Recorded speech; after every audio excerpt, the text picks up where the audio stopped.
Okay. Um, Three, two, one.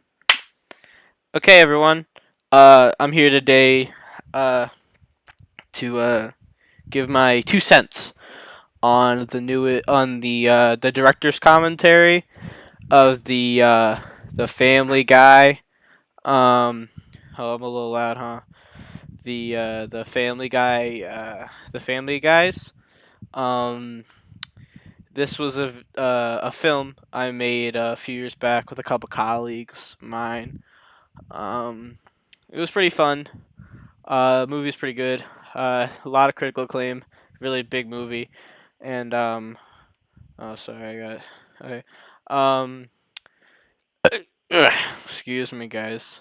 Um, and the director, Mr. Gamer God, something I don't remember. He made a director's commentary on the whole thing, and I came to talk about it. Yeah, give my 2 cents. Um, yeah, this movie was a pretty big deal when it came out. Like it broke a lot of it broke a lot of standards, honestly. Um, like dude, I cannot leave my house for months. Let me just say, okay. Um, it I think I don't know. Well, this movie was made. It was pitched to me by Peter. Peter pitched it to me. The guy who plays Peter, Cameron Marvel. He came to me and he showed me the screenplay, and I was instantly hooked. Like instantly. It was just it was so good. I mean, you've seen it. This is for diehard fans. Like this is the video I made for diehard fans of the film. Okay, this is for the people who follow every Twitter page, know all the lore, all the background behind the scenes junk. There's a lot going on, but So I'm gonna talk about the director's commentary and of course like the original film as well. Obviously, I mean there's a lot like this director's commentary is fantastic. Huge credit to the director. He's an extraordinary man. But there's just there's a little more that I think which should be included. Also, I'm not crazy about everything he says. He's kind of hmm. But let me think. So I guess we should probably Oh, I should probably say who I am, huh? I didn't really introduce myself. I'm Nate Wise. I'm the actor of Chris in the film. Okay, just want to pause for applause. Yeah, so I'm Chris in the movie. And this was definitely one of the hardest roles I've ever had to prepare for in my entire life. Like it was just I method acted. I'm a method actor, so I really get into character when I do films like this. And Chris was, bro. Sometimes I find myself on long car rides or airplanes, and just like I'm Chris. Like I'm just Chris. Like out of nowhere. Like no prompting, nothing like that. Like there's nobody comes up to me and just says, "Oh, do the Chris impression." No, I am Chris. Like I become him. He's a part of me now. Like he's something I would never change that. Like he's deep in my soul. There's a percentage that's Chris, and I think that's extraordinary. It's absolutely extraordinary. Like man, this movie changed my life. Of course, it shot me to stardom.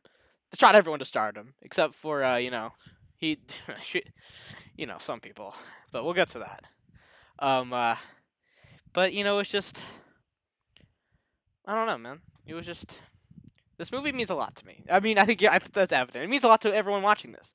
Like everyone who's here is here for some reason or another. It's just like everyone who loves this movie loves me. You know? And that's why I wanted to this is a very personal project of mine. Um I was definitely not paid a lot of money to do this. It's on my own volition. Even though it is only on the collector's edition. I am going to be posting this on my own social media because gotta give something to my fans. I mean, come on. That's why there will be like 20 ad reels in this. Once it gets monetized. It's not. I know it's a very serious thing, but your boy's got to make a little money on the side. I mean, come on. I can't do this for free. I love my fans, but you know how it is. I'm very down to earth. I understand that. I'm with the people. I'm the voice of the people. But you know, I still gotta make a little. Like you guys get it, bro. I'm a little goblin for money. I'm like a little leprechaun. I'm greedy. I'm sorry. I'm not. That's what people say. But like, dude, I swear to God. Okay, I'm just gonna talk about this real quick. So like, dude, I've getting so much criticism lately. Like people are like saying like all sorts of things about me. Like, bro, like that I'm a pedophile. Like I like money too much. I'm too good of an actor. Like, dude, none of those things have any grounds whatsoever, bro. Like I know you guys all agree with me because you're my fans, and I love my fans, and I know my fans.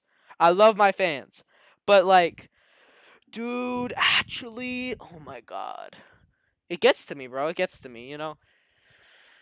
It's not easy being really, really rich and famous, bro. It takes a lot of stress on you. Like it's hard to be me. It is. It's hard to be me, guys. And it's just, I don't know, man. All these allegations, bro. I know I'm like in a court case or whatever, bro. Dude, I'm before you even ask anything, bro. She was 18. She was 18, bro. Okay, wait. People are saying that she was 11 years old. And I'm like, bro, she was 11 and a half, which is basically 12. And 12 nowadays is like 13. 13 is like the same as 12. And 13's like, people who are 13 and 14 are like 13 is pretty close to 14. And people who are 14, like, I mean, 15 is such like a like important year. Like 15 is nothing. So that means nothing to be 15. And being 15 is like, yeah, you basically just skip to 16. You skip to 16. And then, well, people who are 16, like, that's like a big deal. But like, people who are 16 are so mature that they're basically 17. And 17 is literally 18. So I mean, like, come on. I don't know how people don't understand this. Like, it's so annoying to me, dude. It gets on my nerves every single day, and I have to like, bro, you know what I mean? Like, actually, bro, I'm just so tired of it. But like, I don't know, man. It's just a lot. Sorry, guys. I'm kind of getting on this pretty long. Enough about me. Enough about me. Let's start the video. Let's do what you're all here for. I I think it's time to start the video. So here we go.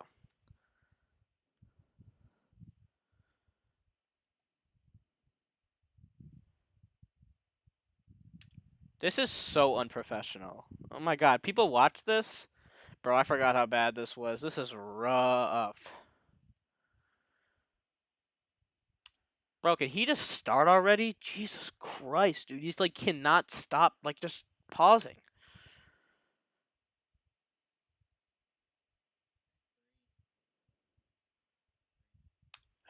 Dude, this is so annoying. I don't know why people keep those cuts in this. Like, actually. Like, why didn't he just cut this part out? He doesn't even start for, like, 17 seconds. I can't even believe this.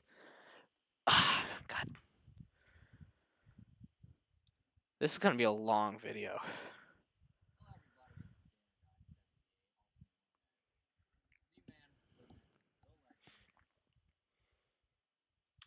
Yeah, I definitely consider him the man, the myth, the legend.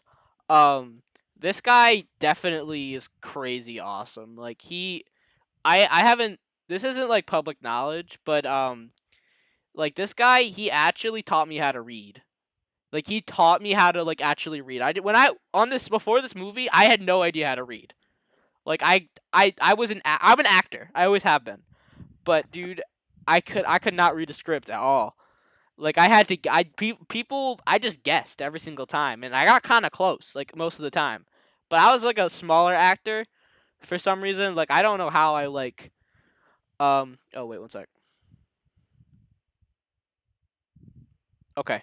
Um, like, I don't get why this is so discriminatory in Hollywood. Like, I want to talk about this real quick. So, like, I didn't know how to read, and people weren't giving me they weren't giving me parts because I didn't know how to read. Because I couldn't read the scripts. People would say things like, "Bro, you can't even read the script. How are you supposed to even act in it if you can't even read what the words are? You can't even read what you're supposed to be saying." And I would say to them, "Bro, I'd say, bro, that's straight discriminatory. That is straight discriminatory, and you know that. You're literally disincluding me and treating me differently because of my disabilities and my inabilities." He made me so mad, bro. And then this guy right here, I love him to death. He actually taught me how to read on the set. He would sound stuff out to me, and he would speak all the lines to me so I can memorize them in my brain with a little audio. So I'll always be grateful to this guy. He's the man, the myth, the legend. Love him.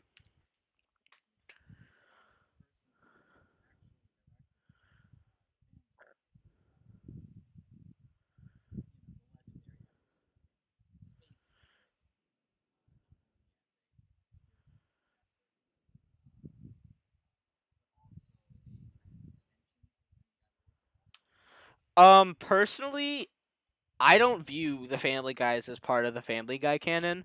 I personally believe it's its own separate entity and takes place in a multiverse separate from it. What the show was originally pitched, I had never heard of Family Guy, and neither had Cameron Marvel, the guy who wrote the screenplay. We just wrote this awesome. We wrote this awesome script, and we came up with this awesome script, bro. It was, dude. I mean, you know the script. Like it's this script is like slightly less good because producers and big companies couldn't let it. They censored the movie, and we weren't able to include all of the awesome parts, but we got like most of it. Like my character was mostly untouched, but characters like Quagmire, like they definitely got really heavily neutered. Quagmire said a lot more slurs in our version. Let me just say, but I forgot what I was saying.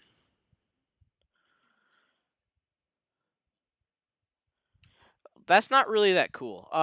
What he just said was that I shouldn't be people who don't understand that shouldn't be here. I think this movie's for everyone. I think that this movie is for the young, the old, the rich, the poor, um, everyone. So I think it's better if this movie is viewed in a vacuum compared to is as part of a larger product because it is like I'm not gonna harsh Family Guy. All my love goes to Seth MacFarlane, but his show sucks ass. It sucks so much donkey penis that I can't even watch it. So that's why I actually believe that this is so good compared to Family Guy that I think it's its own thing entirely.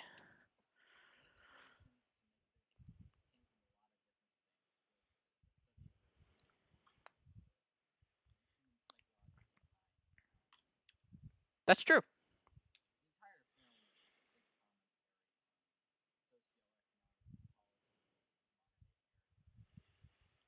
I have a lot to say on that. So he has some points. I will say he was um Mr. Anderman. His real name is Lance Anderman, but he doesn't like to be called that. But I forget his gaming tag. So, um, sorry. This movie, he was not involved in the writing process at all. Um, the it was written by Cameron Marvel and Peter, and I assisted in writing a couple segments. A couple like a lot of the Chris lines were by me. I wrote all of Chris's lines, but this guy was not involved. He helped shape it into what it became. Like Family Guys would not be the same without him. I would never say that, but it would. He shaped it into a more of an art house film than what the original way of doing it was. Our version was a lot more open ended compared to his interpretation of the script and the screenplay, and I think that's a great direction to take it. But I would just say that this is um, mostly his way of interpreting our art. But when he says he influences the socioeconomic um, somethings of modern day America, what he's basically saying is that t- uh, like Chris represents the silent minority that are unable to act because they're so deep in debt. And Peter is the ignorant middle class American who, or even the higher classes, who just they they don't know about the plights of the other like classes because they're so blinded by all sorts of things like alcoholism, and they have so many other priorities in life, and they aren't even listening to those people who really need their help. And Quagmire is of course the government, and how they are controlling and manipulating everyone into ignoring certain parts of their country, even though they create it. The evilness of it is just is definitely apparent. And I forget the other characters' names.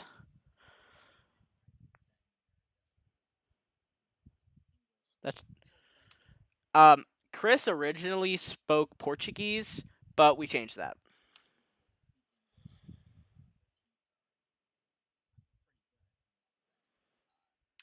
Um, I wouldn't say that. I would say his teeth are like okay. They're not that good, but they are like pretty decent.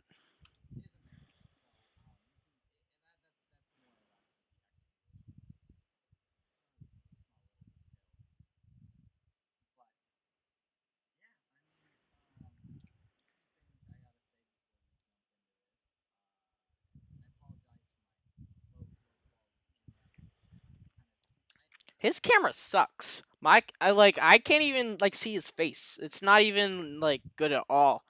This is pretty spottily put together.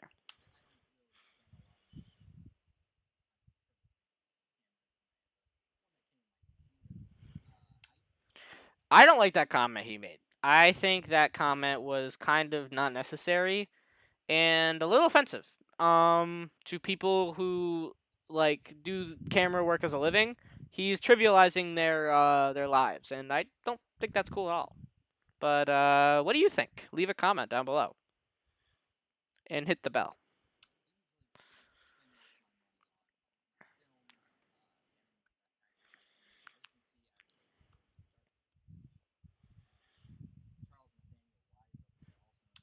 That's me. In the film right there. This is when I was this was one in my younger days, as I've said. This is my big hit role. And I'm very thankful to everyone involved, and I really just think that I did a great job in this film. I'm not even gonna sugarcoat it. I think I did phenomenally, and I definitely deserve my Oscar.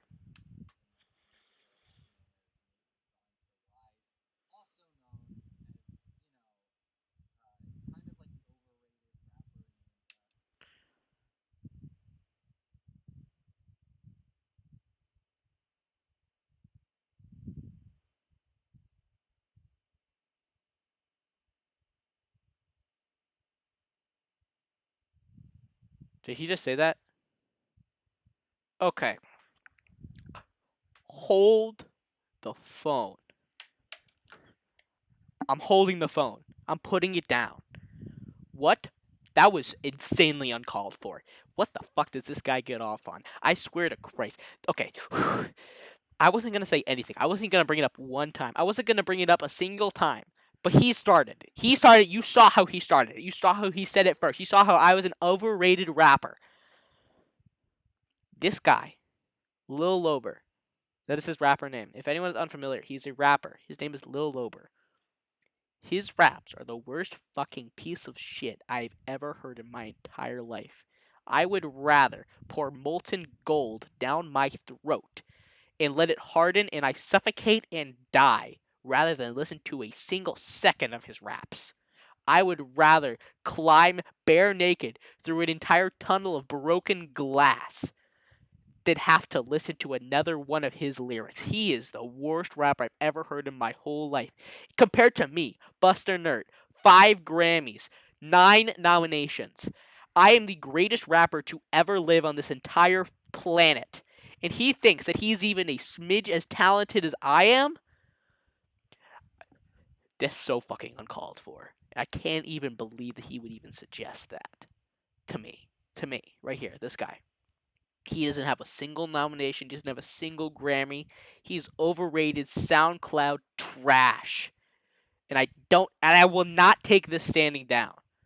Everyone who watches this video, go onto all of his Instagram.coms, his Twitter.coms, his Reddit.coms, his LinkedIn profile, and you type hate comments and say that that he's the worst rapper ever made. He's the worst rapper they ever came out with. He sucks so hard every day. He sucks all the time. Okay, I'm gonna continue.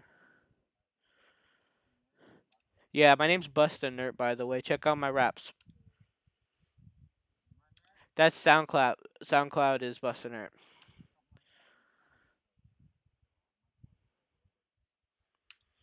I'm not gonna say anything. Okay, I might say another thing. Um, Lil Lober's a really stupid name for a rapper to have. Um, Compared to Busta Nerd, it sucks. I mean, everyone who's watching this can agree. Comment down below if you think Busta Nerd is cooler than Lil Lober. Like it's not even based on anything. Like Lober is such an unfunny meme from like 2018. Like it's not funny at all. It was funny for like 1 minute, and then now it's not funny at all. And for some reason, he still thinks it's funny, and it's just kind of cringy in my eyes. I think it's not very dank.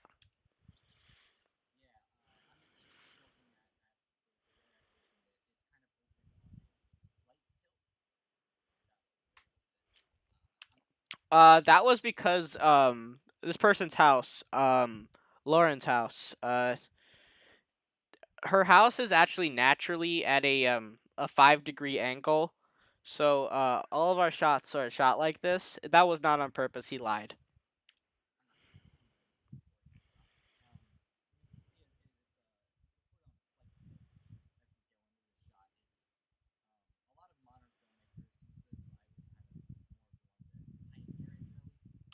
That wasn't exactly true.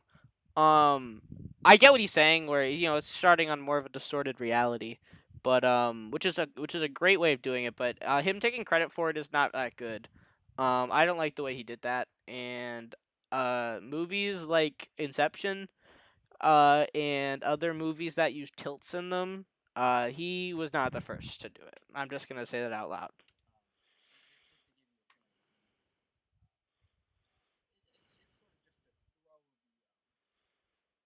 I don't know if he mentions this, but there's actually a lot of other small details in the scene I really like.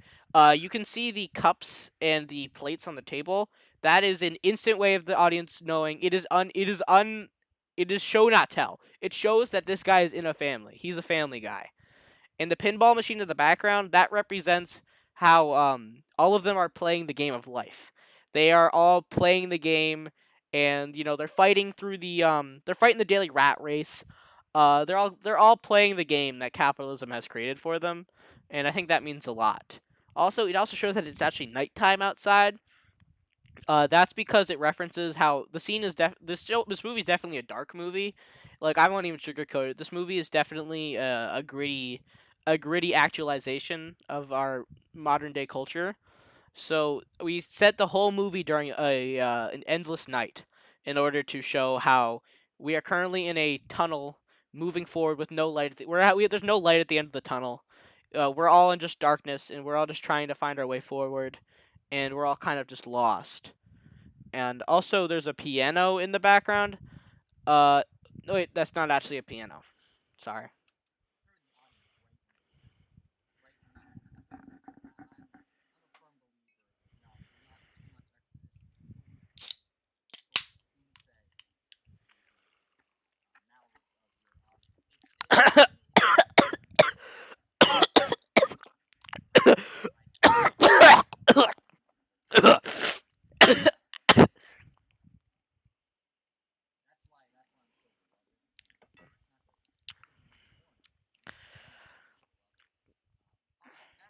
This guy will not start the movie. Like honestly, we haven't even gotten to the first second of the movie. It's already been 3 minutes. I don't get even what this guy is talking about right now. It's pretty unprofessional, but all my love.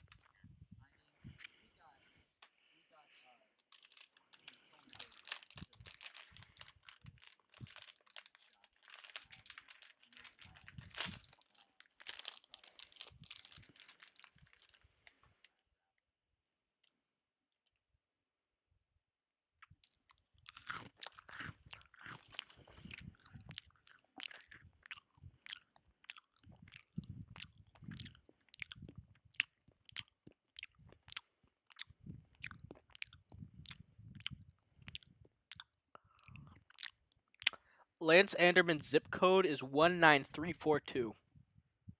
You take that information as you will.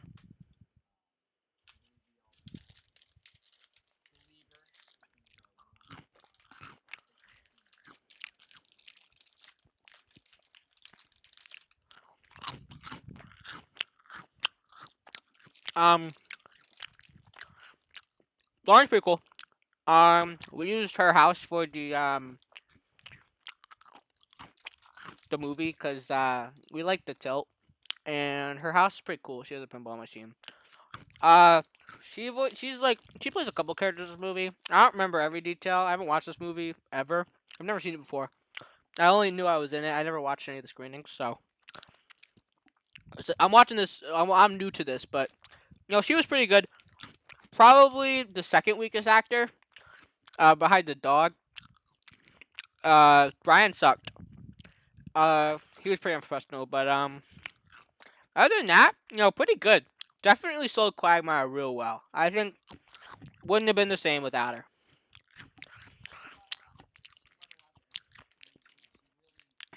Definitely was like the glue that held the whole team together. I really think like a super tight glue.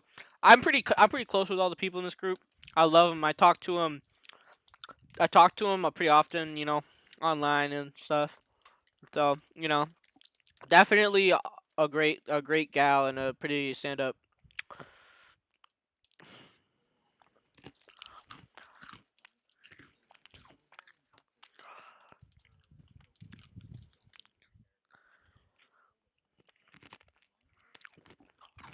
I think he meant to talk about me when he said that there. Like that's what I do. Like Lauren's good, but she doesn't do it the same way I do. So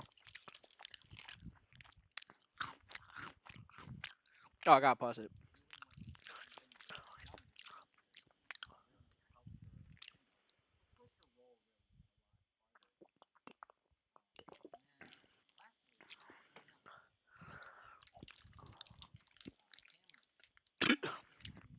Excuse me, guys.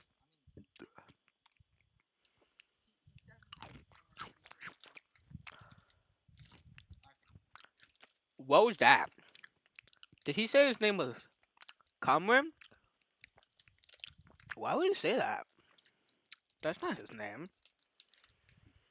Pretty weird. What's wrong with his audio? It just got a lot worse all this time. This is pretty unprofessional if I'm gonna say so myself. Excuse me.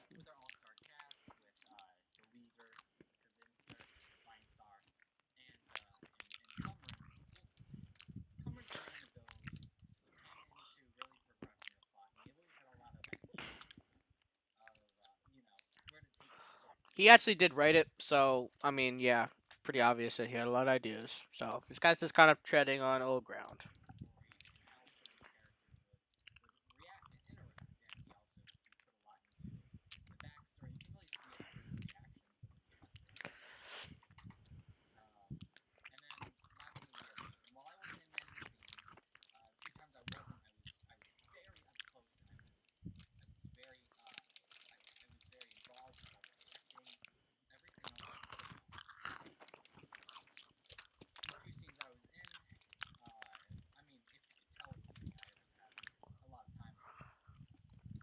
So with Lance,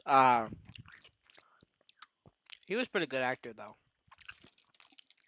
So was Cameron. Cameron was pretty good. Cameron and I have been good friends since I was 4.5.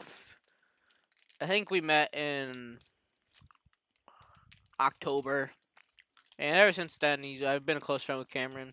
He's a great writer, and he's a pretty good actor. He can definitely, if he knows his material, he can definitely do great stuff. Lance is pretty good, but let's just say that there's a reason that he has such a minor role in the movie, and I don't know why, but here's a weird caveat. Lance kept insisting he'd play only female characters. I have no idea why he did that. Like every single time we talk, like we'd be like, Lance, you can play any other characters if you want. And he's like, no, I only want to play the girl ones. And I was like, all right, man, but I just don't get your insistence on this. He's like, no, I only want to play the female characters, only the female characters, and no other characters. And I was just I don't know. I just think that's like something weird about him.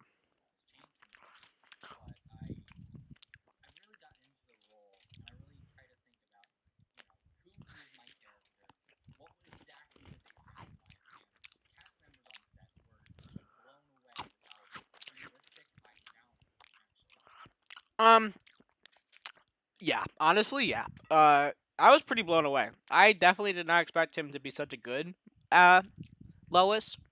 Like he sounds like just how I would imagine Lois sound. When I helped with the script, when I read the script for the first time, in my mind, the voice of Lois was the exact voice that he used, and I was that is something I will never take away from him. His Lois voice is incredible, and it really is iconic. It's the definition of an icon, like not he is the only person who could have done it, the only person in the entire world. Like no one else could possibly get even close to what they were able to achieve with Lois in this. And I think that's something really special about this film. Each and every individual part would only be achievable by the person that we cast. This cast was incredible, and I love them all to death. And they're perfect. They're all perfect people.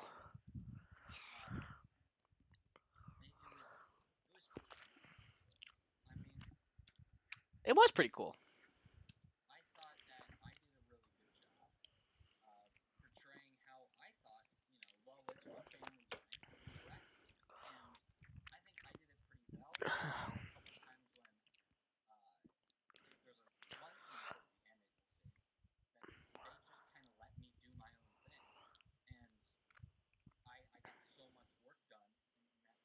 The scene he's talking about, I am familiar with. I don't want to spoil anything, but that scene was a big risk at the time.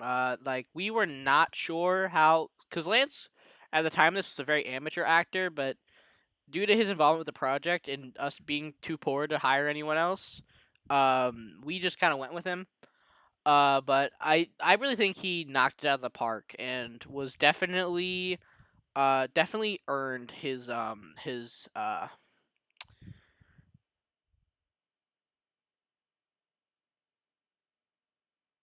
like Academy Award.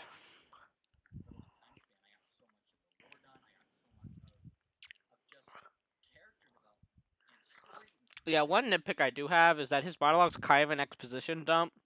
And it's not good. I mean, it's just kind of dumping a lot of exposition on it. I mean, CinemaSins said it best. They were just like, yeah, this just kind of like this monologue really only serves the purpose of exposing exposition. But I mean, like, I don't know if that's exactly true. I mean, there's a lot more to the monologue if you really analyze it. A lot of great critics have analyzed the monologue and really picked it apart online. And I've read a couple of them, and I'm blown away with if that people are able to pick up on everything that Cameron meant, and I just think that they did a really good job.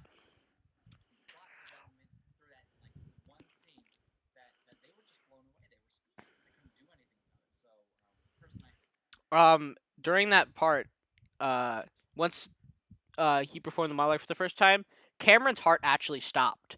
Um, at that moment, he was so shocked and appalled by the performance that Mr. Anderman set forward that he actually almost died. And we had to, ever since that point, we had to put Cameron in a different room with a little towel over his head so he would not know that anything was happening. And that was that's pretty evident of the quality. Yeah, he actually glued the camera to his chest at one point, because he thought he was so much of a star that he had to have the camera on him at all times. That was kind of weird, but that wasn't that big of a deal, and he got over it eventually. But that was a little weird when it happened.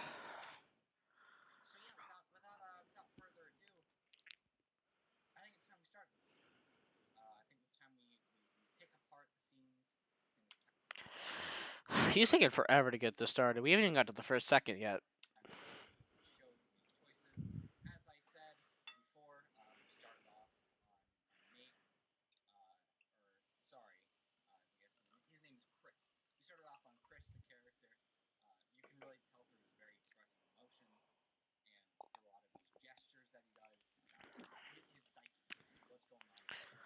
Um, yeah, I'll probably get into it more later, but Chris is. I haven't even talked that much about Chris. Chris is a very layered character. There's so much deep beneath the surface that I could not explain it all today. I could write a million page essay on Chris.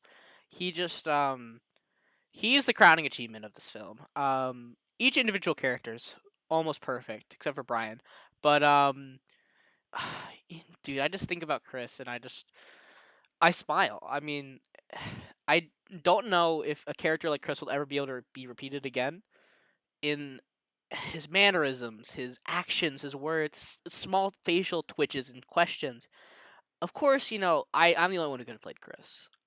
No one else could do it. No other actor, no matter how high their pedigree, no matter how impressive their discography, they couldn't handle a candle. And that's something I will cherish for my entire life. It's just, it's, it's the greatest thing that happened to me, and it was the greatest thing to happen to a lot of people too. Like they got to experience this crowning achievement in writing and directing and acting, and sometimes I just tear up thinking about it. Um, let's move on.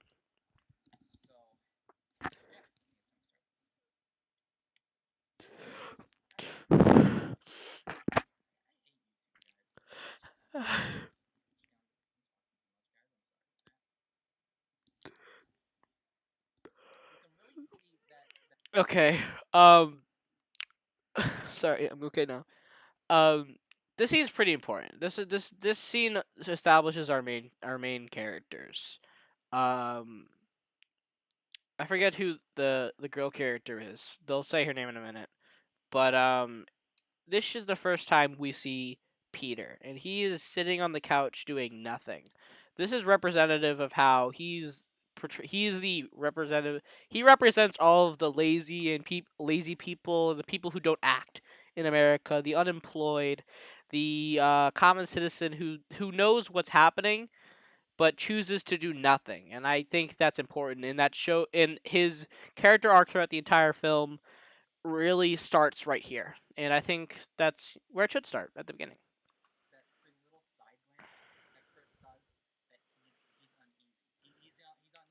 Yeah, that side glance was actually uh Lauren actually was the one who suggested that because she was very deep with her character as well. Everyone here was very deep. Um she suggested that I give a side glance and have some sort of uneasiness towards her character, and I was really brilliant. And I was so impressed by how she could do that. She's great at adding nuance to a film. Definitely, we couldn't have done it without her. It was incredibly impressive, and yeah, it just wouldn't have been the same without her. Uh, Chris is kind of uneasy towards her at the beginning. This isn't revealed till later, so I won't spoil anything. No spoilies for all of the people in the audience. But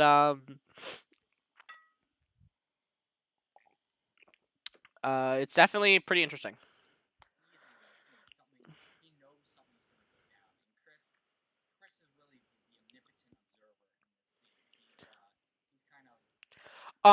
Yeah. So Chris is not omnipotent. He made a mistake. It's omniscient. He sees everything. He represents, as I said, he represents the minority, but he also, in a way, represents the audience who sees everything and is aware of the absurdity of what's happening and the issues and the problems with what's happening, but he is unable to do anything about it, and he is only allowed to watch. And characters like Chris don't come around often, and I feel as though many people were able to see themselves in Chris, and I think that's a really exceptional part of this movie.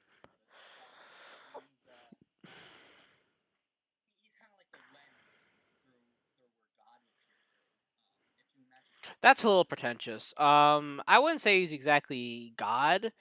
Um, it's more. I think he represents more the audience, and he's kind of like the fourth wall. Chris is aware that he is in a film. That is canon. Chris is aware that he is in a film right now. And he's in a film, and he knows what's the consequences of that are. And throughout the film, he's coping with that. That's why he's unable to move because he is so challenged. His brain is challenged by the fact that he nothing he sees is really real.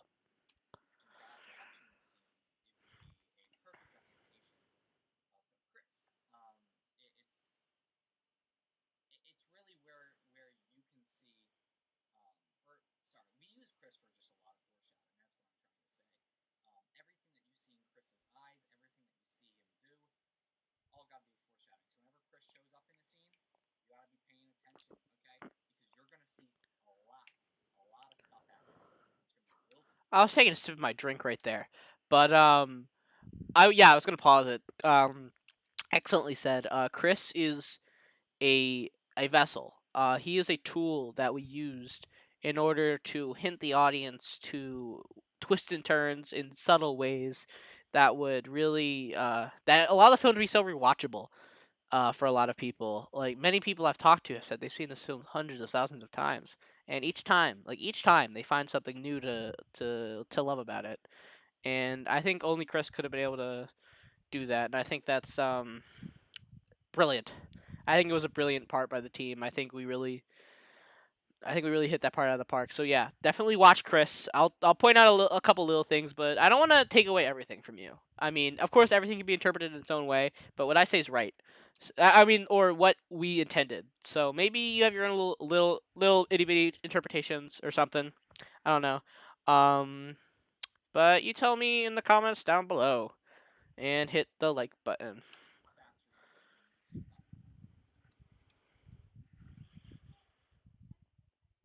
Oh, her name was Meg.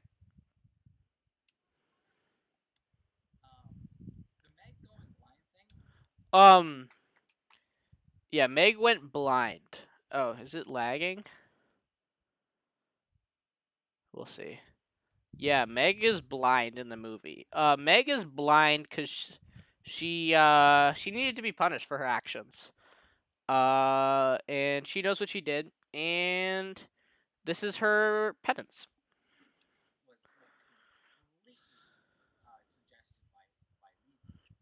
As we said, she oh yeah, it's lagging a little bit. I'll try and slow down a little bit. Luckily, we aren't too far into it. Um, yeah, as I said, Lauren is the queen of nuance, definitely. She was able to add so many small elements that I think really tied a lot of the pieces together. For some reason, she kept insisting over and over again that Peter didn't wear any shoes or socks throughout the whole experience, or rather, everyone. She didn't want anyone to wear shoes or socks.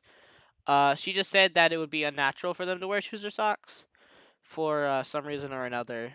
She didn't ever elaborate on that, but some of us, it was kind of I don't know. She was very insistent on it, and I just think that was an interesting detail to add for little fans.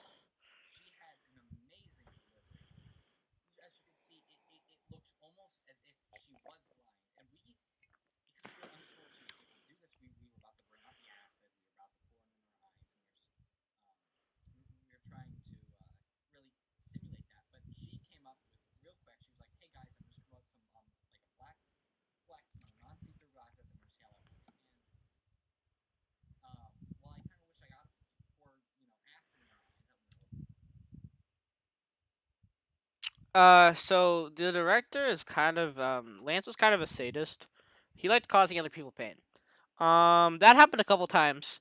One time I had an open wound, and he stuck his finger in it and jiggled it around a little bit, and that hurt a lot. But he has a thing where he likes when people are in pain.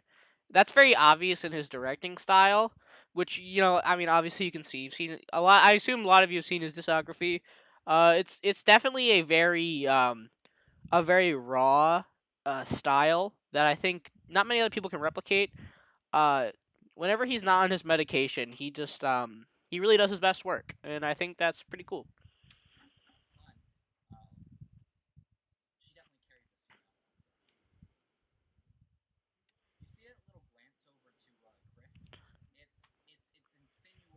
That little glance over to Chris was very important for anyone who picked up that little detail.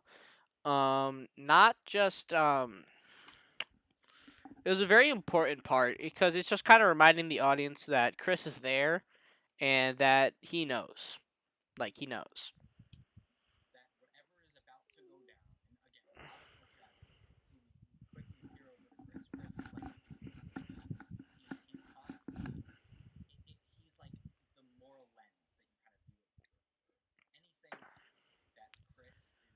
Um. Oh. I wouldn't really call him Judas. I say he's more like Jesus. Because Judas is a bad guy, and Chris isn't a bad guy. Chris is a benevolent force, who is forced to take place in this universe. It's very poetic, but I would agree that he does represent the moral edge of the film. As I said, he represents the audience and how they are being recognized, and how Chris recognizes that Chris recognizes them back, and it's just reminders that this is a film. It's not real life. In case you didn't know that, this is not a real life thing. This is we wrote this. It didn't happen in real life. In case anyone was confused, it was real. The whole I mean, it wasn't real. It wasn't real at all. Don't take that out of context. It wasn't real. So just in case nobody knew that. I mean, it is shot with real life people, but they're only doing a little pretend. They're only pretending. So they're only playing pretend.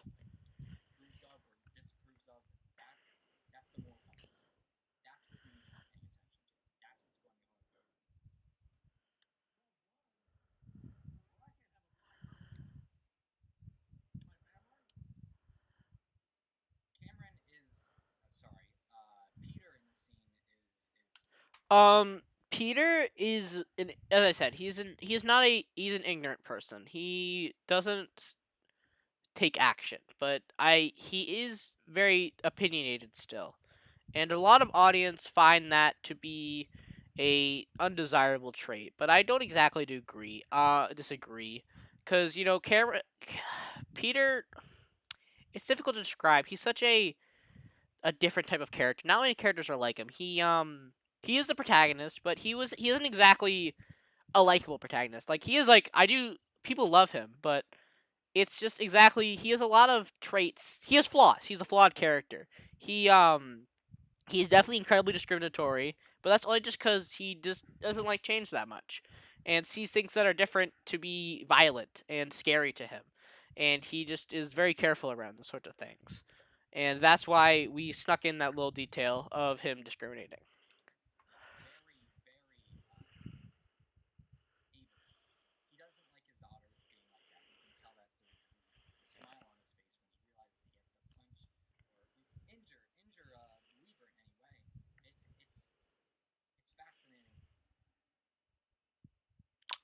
For some reason he keeps calling her lever. I don't know who that is. But I'm gonna assume it's Lauren. But I'm not exactly sure who Lever is. I was too afraid to ask him. So yeah,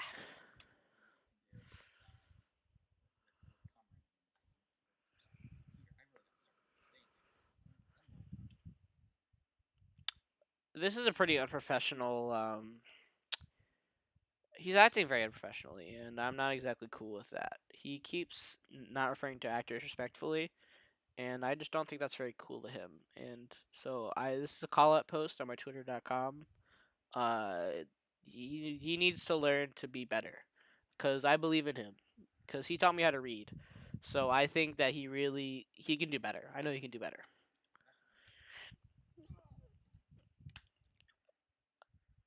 Okay, so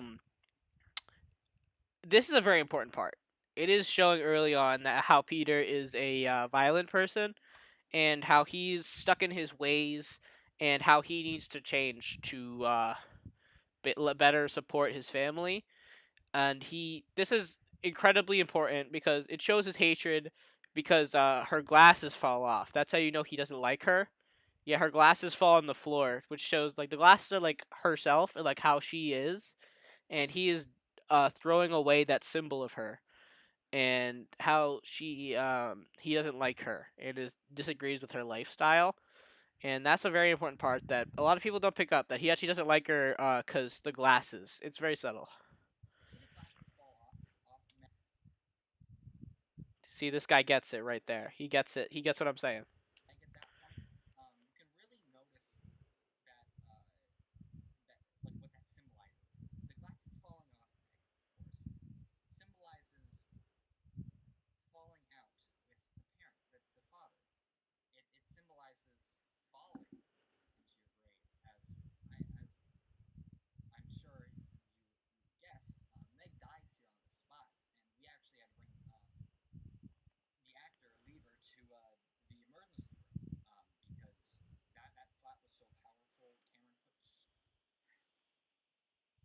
That's true.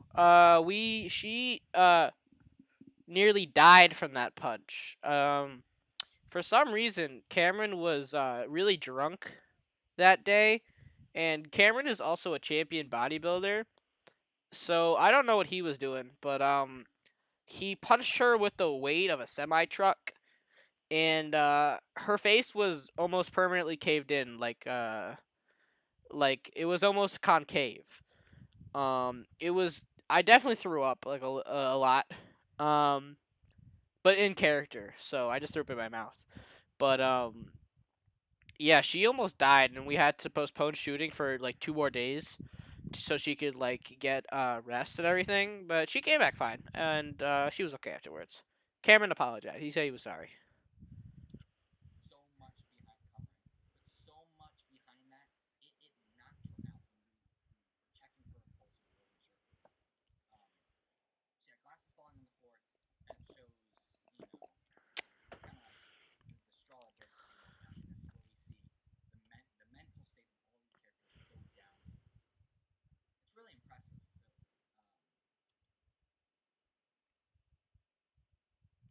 So yeah, he has a point. It is the beginning of the decline. Ever past this point, the whole thing gets a lot more chaotic and dark, and I think that it's very important for the audience to recognize that this is the catalyst. This is the beginning of the end, and Chris is watching is along for the ride, and there's nothing he can do about it. It's very reminiscent of Dante's Inferno. Each scene represents a deeper layer of hell, and in all the characters just going far down. The characters are not dead, but I have seen fan theories. I will say the characters are not dead.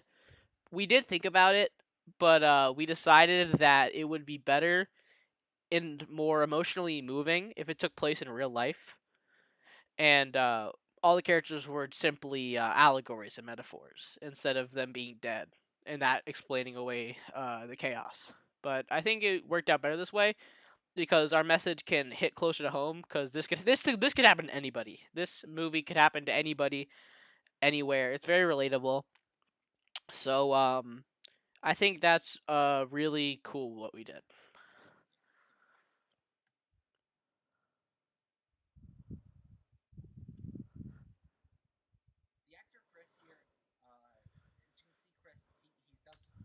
Um, he's probably gonna say something offensive in the next couple seconds, so I am getting ready to be mad. But I will explain the smile. Um, this was in character. Um, the audience at this time, Chris, the representation of the audience, um, they probably found that punch funny because they've seen Family Guy and they've seen other products with Peter, and Peter commonly is not a fan of Meg. He doesn't like her that much. So they would expect Peter to like punch her or something. And the audience at this point in the movie currently is unaware of where the film is headed and the tone of it. So obviously they think that punch was probably funny. They think that horrible act was probably funny. And it kind of just representative of how dark some people's sense of humor are and how secretly deep down we're all kind of twisted. And I think it's just a great representation. And I know for a fact he's going to think I broke character, but I actually didn't. This was completely in character for Chris. I thought it would be much more intellectually relevant if I decided to smile this moment. And I think that's really important. And I think that he's nitpicking and biased.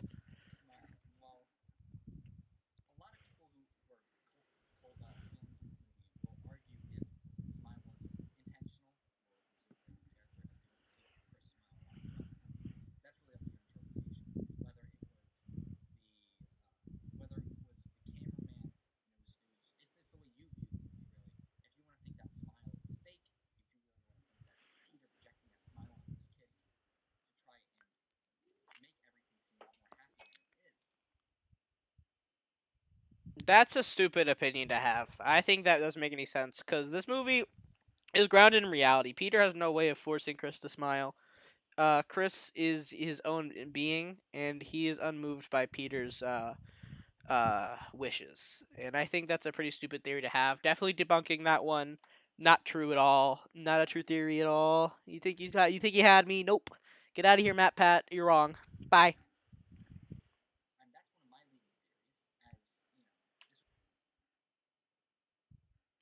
Dumbass.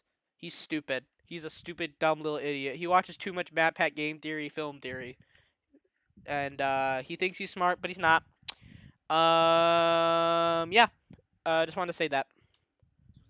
I hate you, Matt Pat.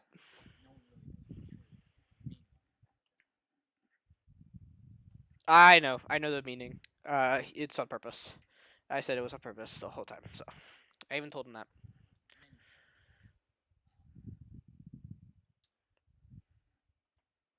I don't have to guess. I know the answer. It was intentional.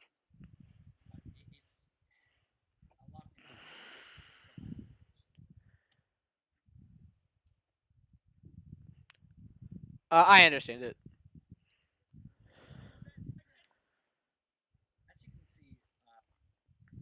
That scene right there is important.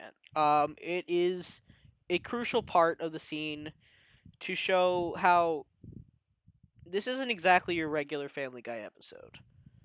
It's not the same. Every character in that show constantly is doing some sort of bit or some sort of farce, and that's of course the trademark of the show. But Chris shows right here that in one of his few speaking lines to use that this is not a bit. This is real life. This is a real and raw scene. He just saw his his sister get punched, and he is distraught. He can't do the bit anymore. He doesn't want to see that happen. He cares about his sister, and he just saw his father brutally cave in her face. And I think that is it's depressing. Honestly, it's sad. And that was a very hard line delivery for me. I definitely cried a couple times. Um, just thinking about it, I'm getting a little choked up. Um, Chris is still very important to me. I take a lot. This is my character. I take a lot of pride in this character. So it's difficult for me to watch, but it's very it's very emotional.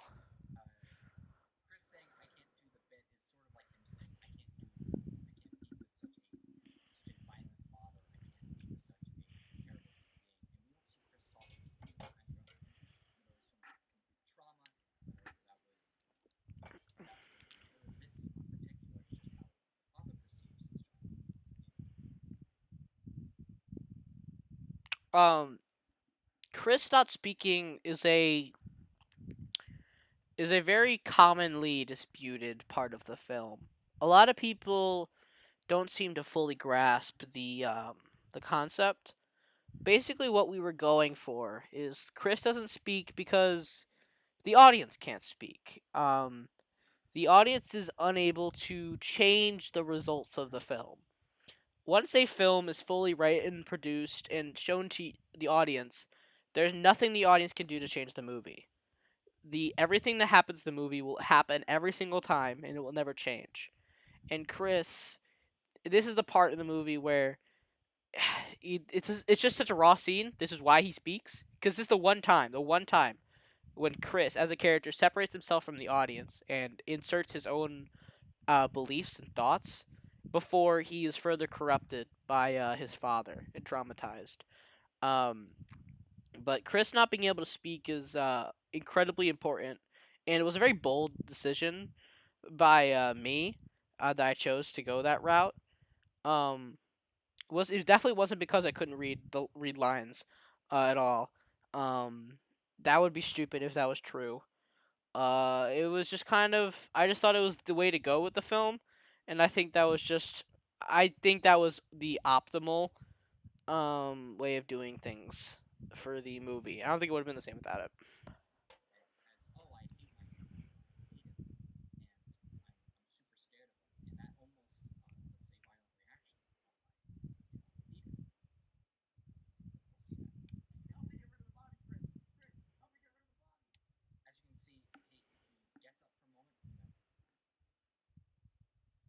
So right here, Chris gets up for a moment and then sits down. This is the part where Chris becomes so shocked by his father's actions that he shuts down in a way. He's still fully conscious, but he feels as though he can't move, as many feel they can't move who suffer from depression or any other issues.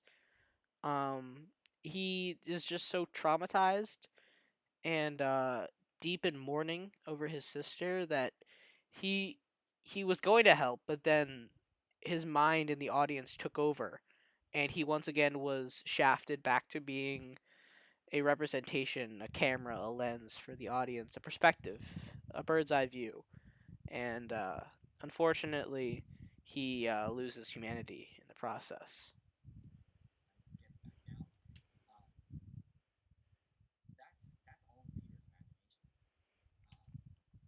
Oh, oh yeah, I forgot about that part. Yeah, it's in Peter's imagination. Actually, I lied.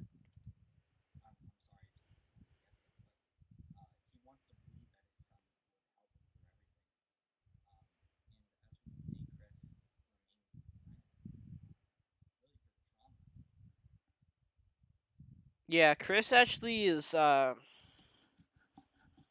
he becomes silent because you know how it is. He doesn't know what to do. He shut down.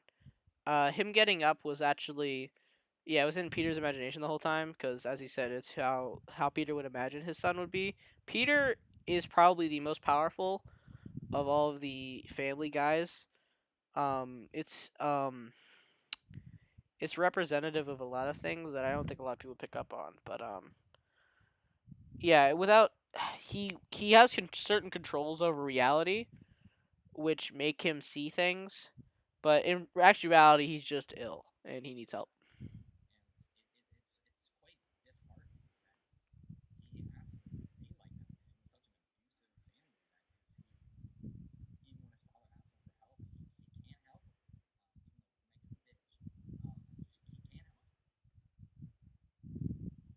That comment was kind of rude. The part of me that is Chris definitely was hurt by that comment. Um, Chris cares a lot for Meg, and they're very close. So I think that was kind of an off comment that wasn't need to be said.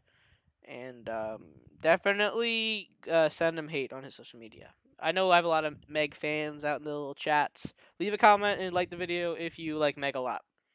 I do. I'll comment and like my own video.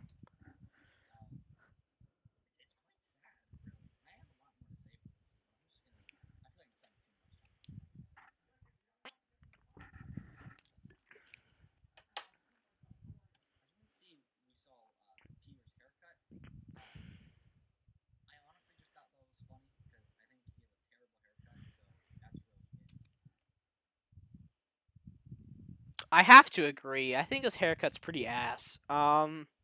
It is pretty funny. Me and the director laughed about that a lot. Uh, and I think he really could use a haircut. And I think, yeah, looking at it now, especially from the back, bro. Like, what are you even doing, bro? His hair looks like a fucking grill brush.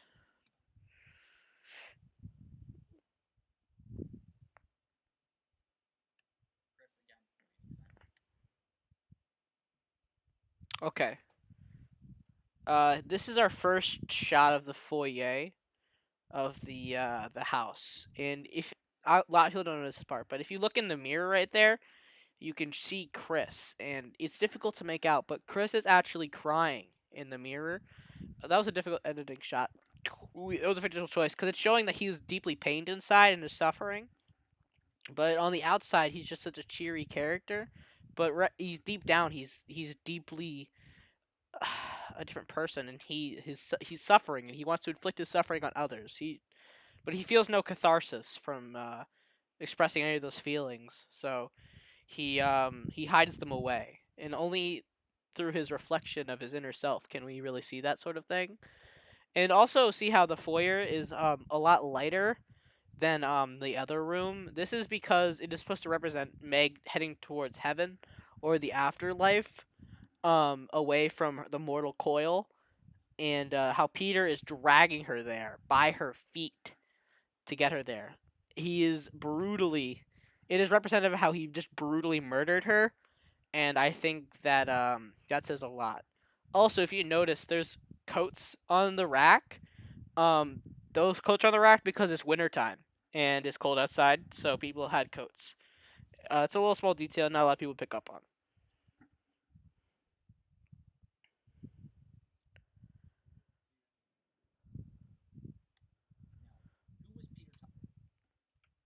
Uh, that's a big part. Um, Peter breaks the fourth wall there. Um, or does he? It's difficult to tell if Peter knows if he's in a film or not, or if it's just his deeply damaged mental state that is getting reflected in this part. Let me scoot up a little bit. Um, with Peter, it's I'm not. Peter was a character we struggled a lot with because we wanted him to be this important message on humanity, but it was difficult for us to pin down exactly how we wanted his not him to be. So we left it up for interpretation. So whatever you think is true is probably true in some way or another. But we leave this very open to interpretation. And that zoom in on Meg is also very important. I didn't pause there, but I meant to. Um, the zoom in on Meg is a reminder that she is a reminder of Peter's actions. You can see you can't you they don't even show her face because of how brutally mangled it is. But it is a reminder that like she is unrecognizable now, and how you can't even see her face. And even if you saw her face, you wouldn't recognize her. About how that's how hard Peter punched and just instantly one tap killed her, one punch man. Um, but I just think that it's yeah.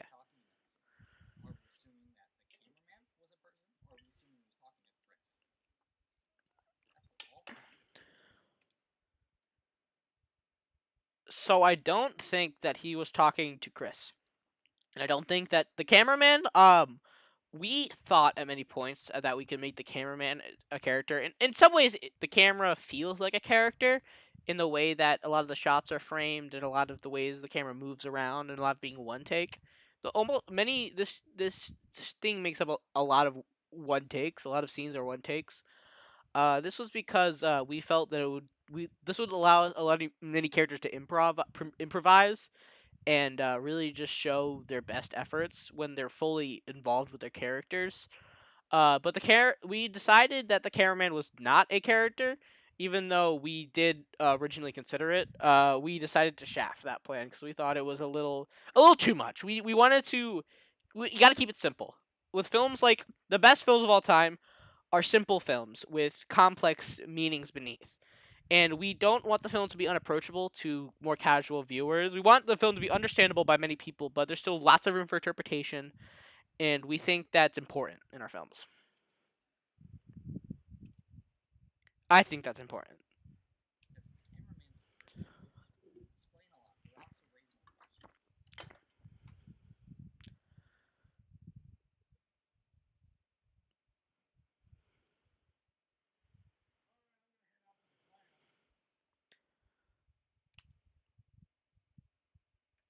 Okay, Peter heading to the clam is a core line in the film. It's constantly quoted by fans.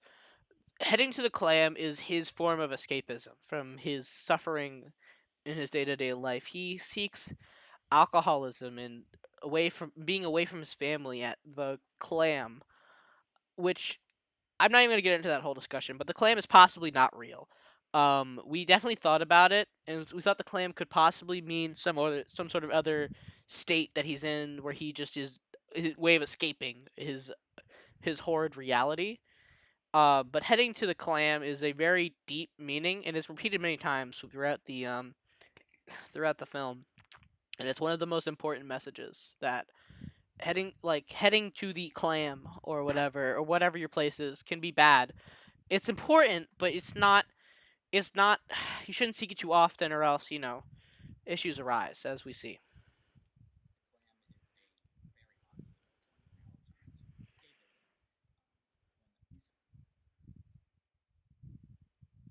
Yeah, that's what I said.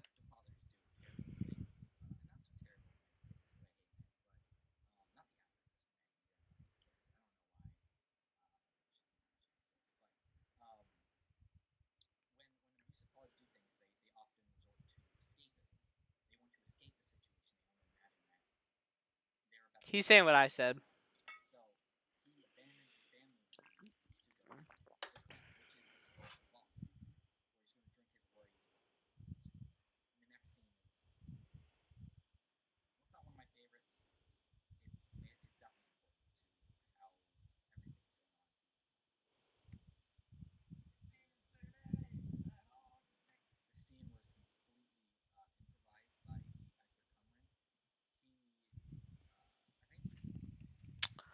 Um,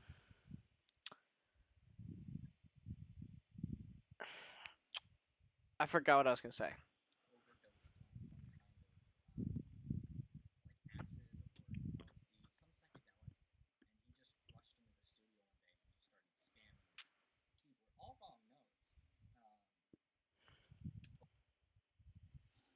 Um, Cameron is during this time, as he said, he was definitely had a bit of an issue with uh alcohol, and it's very, I mean, not alcohol, drugs. He was definitely a pretty punk kid, as many people would describe him. After this film, we finally decided to help him get help. But the one good thing that came out of his drug use was this number. Uh, this is an iconic scene.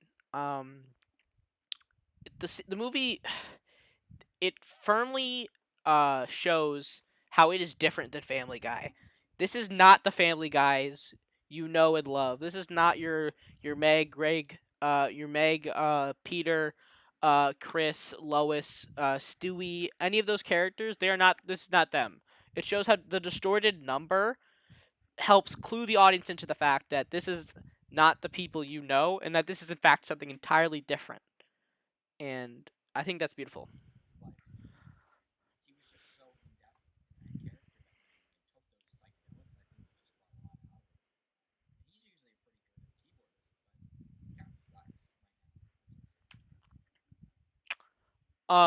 When he says that, I don't feel like he understands that it's supposed to be bad, and I think that's kind of ignorant on his part.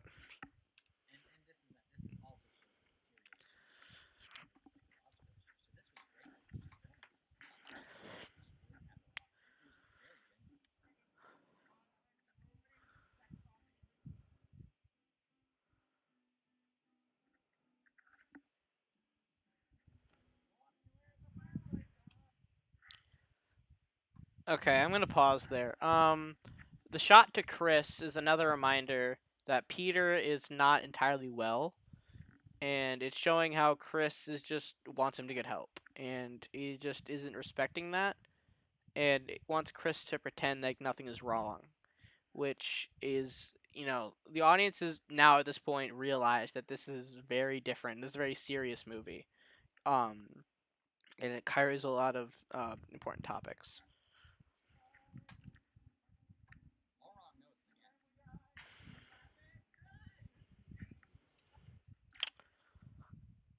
This is the one part of the movie I disagree with. I don't think Chris should have said anything there.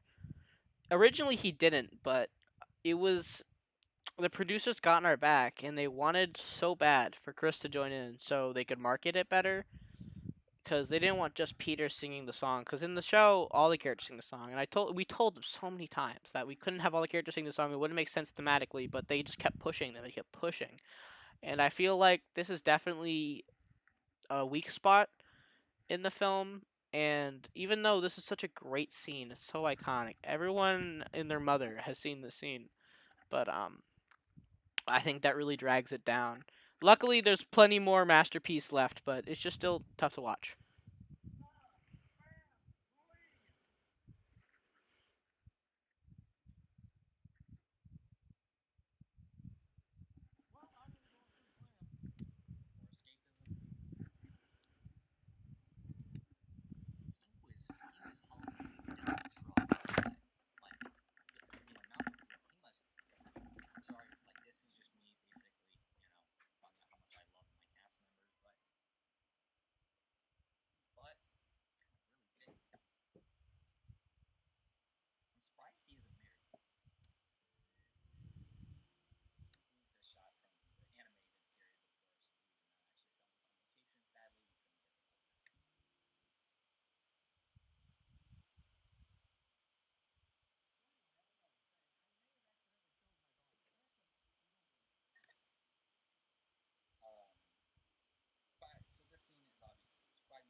Okay, so Quagmire is an interesting character. Quagmire kind of represents the darker side of Peter and kind of represents the devil himself in certain ways.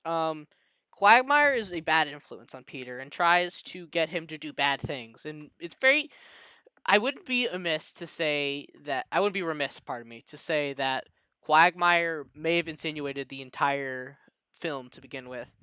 I mean, may have instigated the entire film. He's mentally degrading Peter and trying to influence him to do worse and worse things, like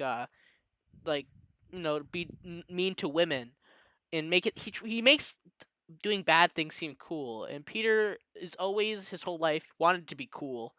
He wanted to be hip and cool, and it, Quagmire is his way, is his like ideal cool person, and that's why he is so you know, follows Quagmire's orders, basically. And I think that's a very interesting take on the character, and that's very important.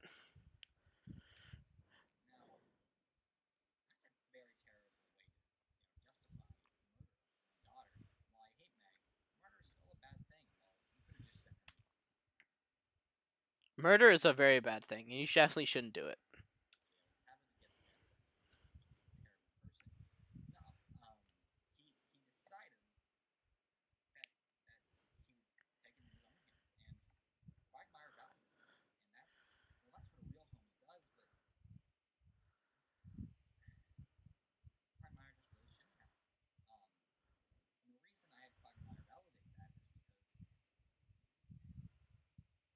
I'm gonna skip ahead. This is a little boring.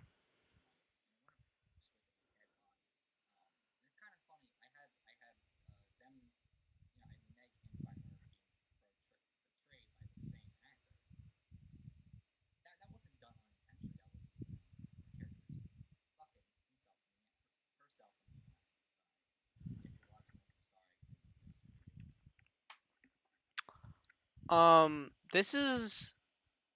Hmm, I don't really know what to think about, what to make of this because, um, in a way, I get what he's saying. He's saying how Quagmire is sort of yeah, the characters fucking themselves in the ass.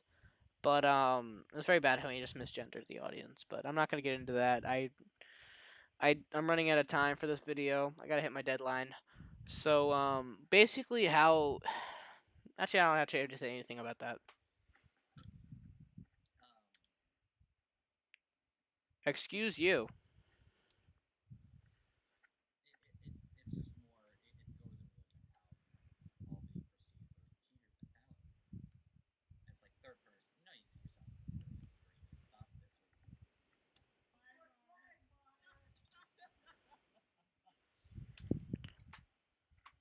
Um,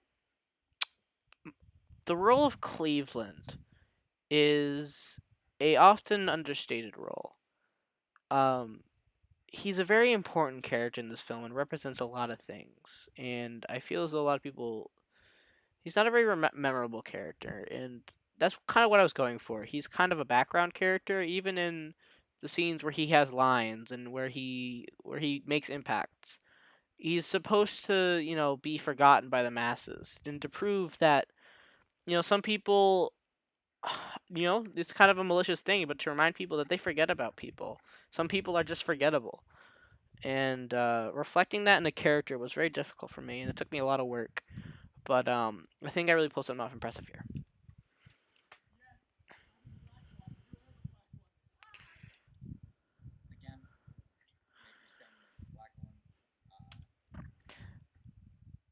I kept saying I was the black one because, in actuality, I'm not of African American heritage, and stating that in the film, I didn't want to do blackface, even though Lance really insisted on me doing it. I didn't want to, so the fact that I didn't do that. That was kind of a like an exception, you know,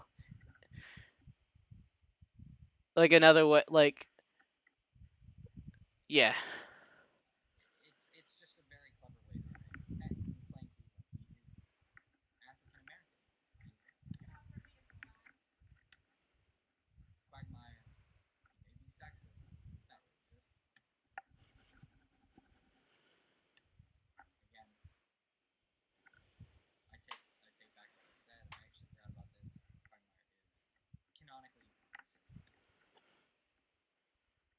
Yeah, Quagmire's racist like the whole time, and it's kind of insensitive that he didn't remember that.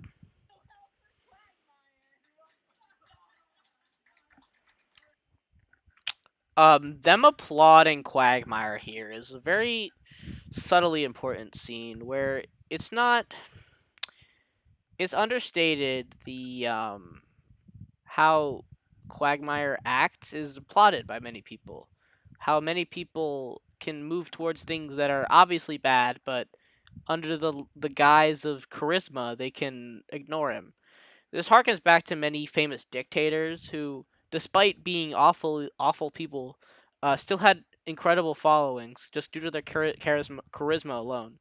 And that's kind of who Quagmire represents. It represents an evil but a charismatic one that is able to convince anyone to join their side. And I think that is really cool.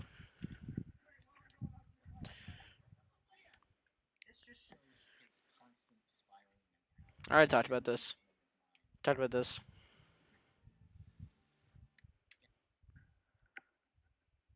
Okay, so we actually made that house on the set, and because we didn't have the real Family Guy house, they didn't let us use it for filming. So we had to make a whole house, and it only took like a few hours. But that's not what the outside of Lauren's house looked like. I'm just gonna break the illusion. I'll break the illusion.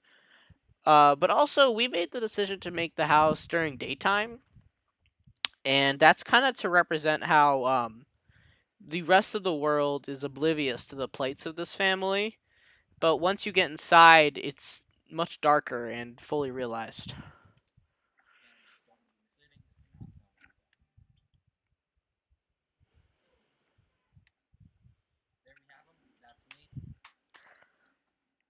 Um, that's him.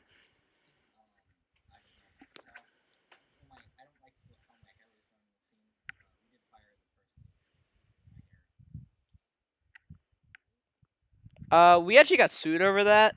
Lance fired the person not because of their hair, the quality of his hair, but because they were a POC, a person of crypto, and he took significant issue with that because Lance doesn't believe in cryptocurrency, let alone computers. So he fired her, and we are currently we she won the lawsuit against us, and Lance was fined like I don't know, quick half mil. Yeah. Oh, whoops. Oh, whoops. Recording software. Am I right?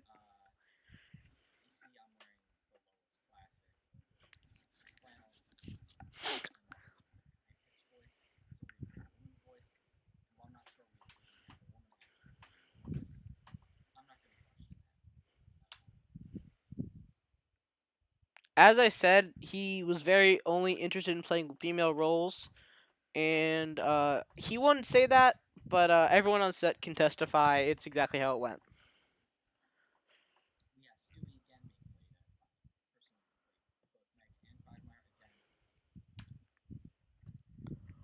Lauren was a very if you say nothing else about Lauren, it's you can everyone can objectively agree that she has range. She can play so many different characters. Not all of them well, but to efficiency and to need. She can fit the need of any character she plays, and I think that's impressive. And I feel like a lot of people don't say that often enough, and I just think that's important to say. I mean, I have so much respect for her, and I think she does a great job in this film.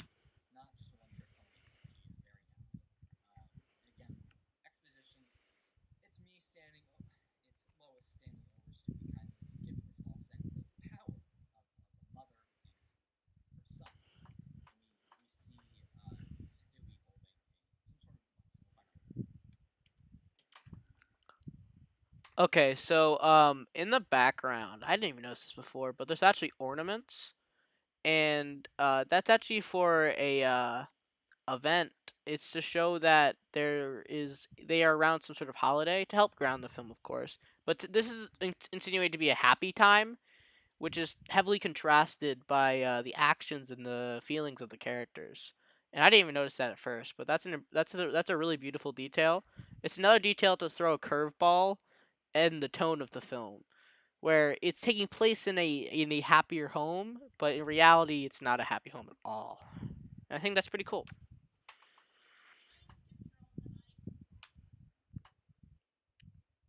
Okay, I don't want to hate on Lauren, but that was not a good line for her. That was a bad delivery. And that's obviously not a mind control device. We couldn't get a real mind control device for the film, unfortunately. So we had to use a prop, and it looks pretty unbelievable. But I think a lot of people can forgive it because it's not that much of an important part.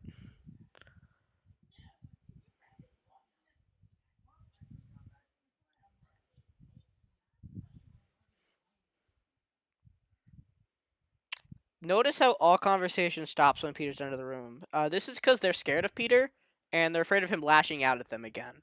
Um, Stewie, in particular, has a real sense of fear behind his eyes, and Lois is only trying to protect her son, so she instantly tries to put Peter in a good mood just in case, because it's insinuated that he is returning from the clam, so he may be intoxicated, and that would be very. She realizes that'd be a very dangerous situation for them to be in, especially for her young son who has no way of defending himself.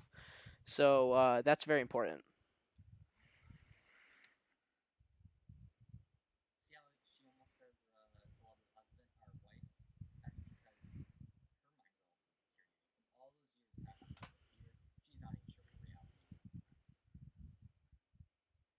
I never knew that.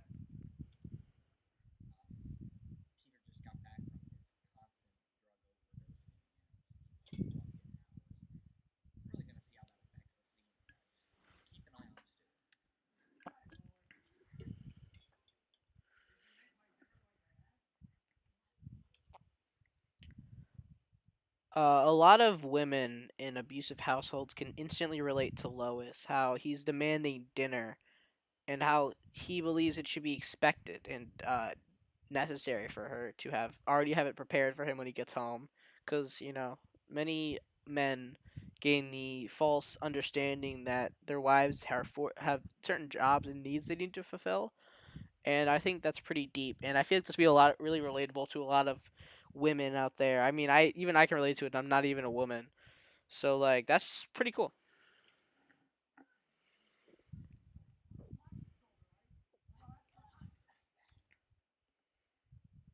Once again, that's not actually a mind control device. That's a ukulele.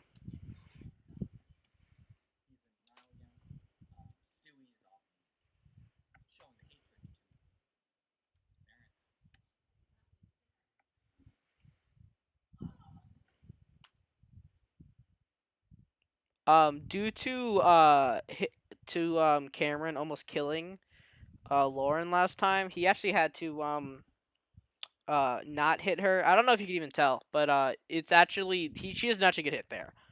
Um, I mean, well, she's playing Stewie's, but I'm gonna still say her.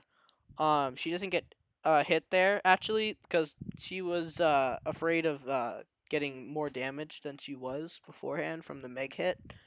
So that's why Peter hits her. And I mean, it's also kind of deep because Peter is rejecting Stewie's invention, his expression of himself. He's using that invention to hit him, showing that he cares. He is rejecting that expression of himself, and he is showing disdain towards him, using the thing he loves so much. And I think that's pretty cool.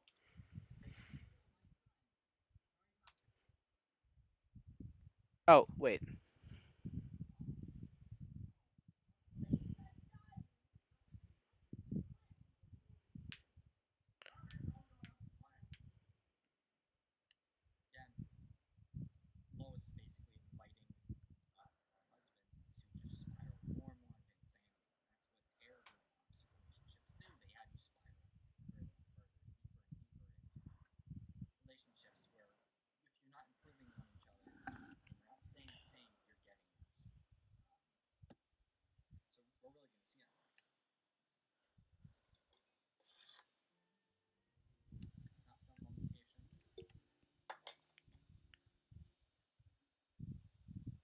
It wasn't filmed on location. You can tell because it's animated and the movie is animated in real life. Um, yeah. Yeah, instantaneously. A lot of people don't notice this, but you can actually see that the actress who plays many of the characters in the film is also playing a table. As I said, they have pretty good range and they make a pretty good table. But I personally wouldn't use that table if I saw it. Also, there's a couple other details in the background. You can see this is obviously not a bar, which I know may be surprising, but this is a very low budget film. I mean, I believe any film can be made with any budget possible and still be a masterpiece. I mean, this film's a testament. I mean, come on. But it was not originally intended for this to not look like a bar, but I feel like we could kind of insinuate how this is possibly the clam might not be real. Like the clam might just be another room in their house, and Peter and all the characters could just be imagining this. Possibly, I don't know. You can also see in the background how there's a racing game. I like that racing game, and I think it's fun. So it's a little Easter egg for a couple fans out there. And also, there's a laptop open on the counter, and that laptop is playing. It looks like a Markiplier video, and we're all big fans of Mark on the set. Love you, Mark. Love Marky Moo. I love him. We're a big fan of him, and we just kind of wanted to. That's another issue. This film has a lot. This film has a lot of Easter eggs, especially this scene right here. Even with all of the photos on the mantle showing how this actually probably is their house. Because why would a bar have photos of them in it? That doesn't make any sense. Unless it's their house. Yeah. Merry Christmas.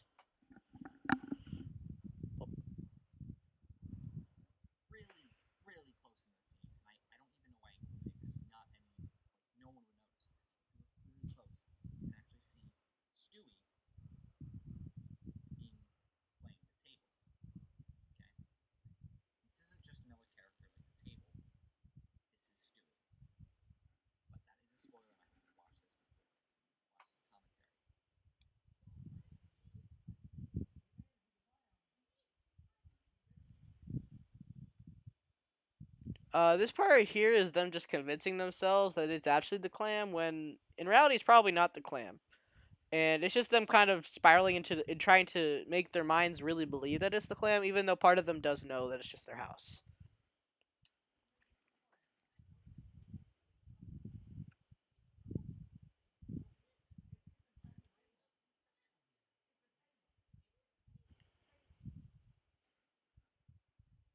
Um, this part was kind of a weak part from Lauren.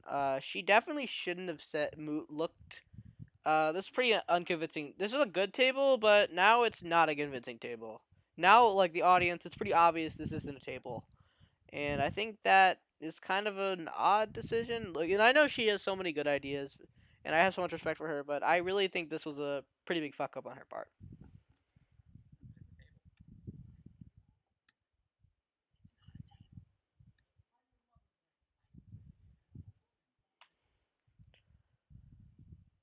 Um, I don't think it was necessary for him to say that. I feel like you should just leave it up to the interpretation of the audience.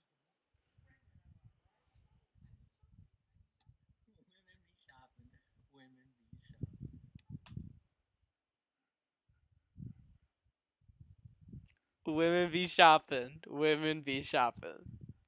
That was a great line. Cameron came up with that one. It's awesome.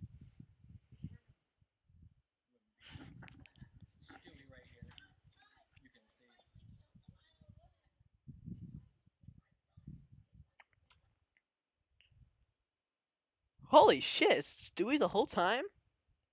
I didn't know that. Okay, maybe that was a good decision. I didn't even notice that. That's cool. I wasn't in the scene, so I never saw it.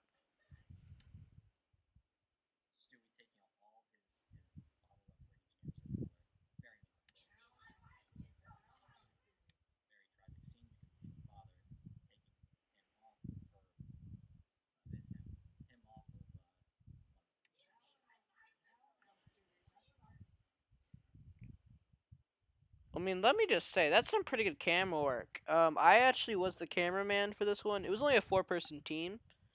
It was everyone in the film. Those were the four people. Um, but I did the camera work in the scene. I think the camera work's really especially good whenever I'm doing it. I think I'm really good at it.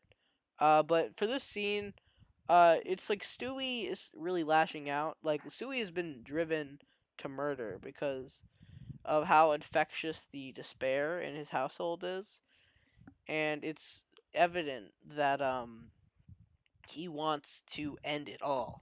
He wants to. Stewie is kind of the like the good guy in this film. He wants to put everyone out of their suffering and end the whole thing because he so firmly disagrees with how everyone is being treated and how everything is acting. And I think that this scene is the real show of that of Stewie kind of being the true protagonist. And even though his methods may be extreme, I think they may be for the best.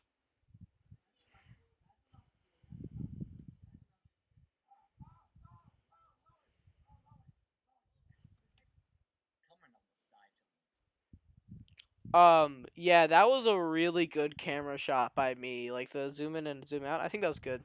Oh yeah, Cameron almost died.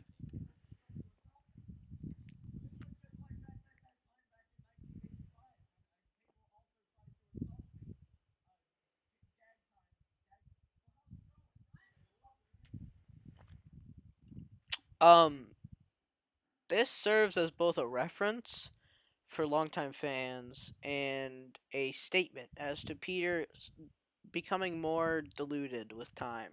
He at this point he is creating whole realities and cutaways, and they aren't real. Because no one's ever been attacked by a table before, but Peter believes he was, and I think that the scene is very important and really starts to show the audience how really off Peter is.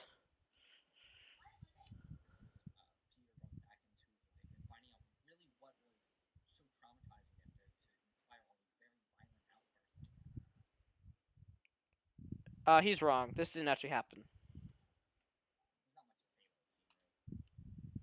What I said was right.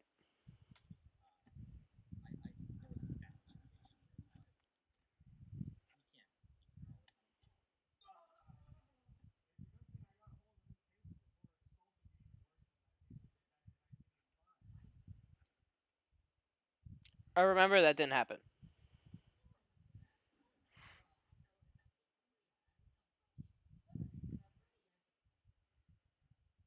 I really like Lance's Lois, but that was a bad line delivery. That doesn't make any sense to insert a reference to the famous game Finance at Freddy's. I don't get that, but I know a lot of people like that line, but it's personally never sat right with me, and I just kind of wanted to put that out there. I just think it was kind of a weird line that he really wanted to say that line. It was improvised, but I don't know. I feel like we should have done another take. It was kind of bad.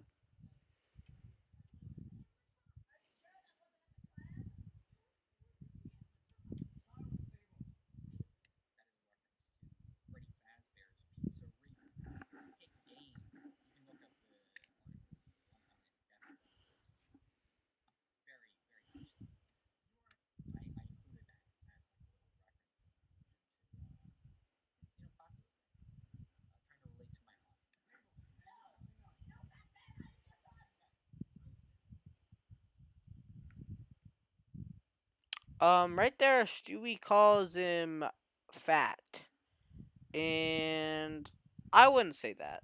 I say Peter's a big boned character. I think a lot of people think that he could be seen as fat, but I don't think he's fat at all. The real kicker here is Stewie reminding Peter that he is in fact his son, trying to snap Peter out of his delusions and not kill him because he is desperate and begging for his life.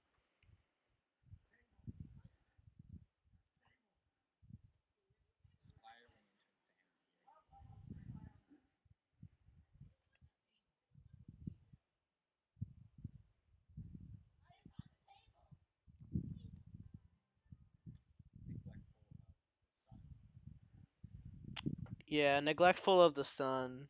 Um, Lois does not care about Stewie. At this point in the movie, originally she did, but something has changed within her, and that's not exactly evident until later. But it's kind of a hint as to her also increasingly bad decline into madness.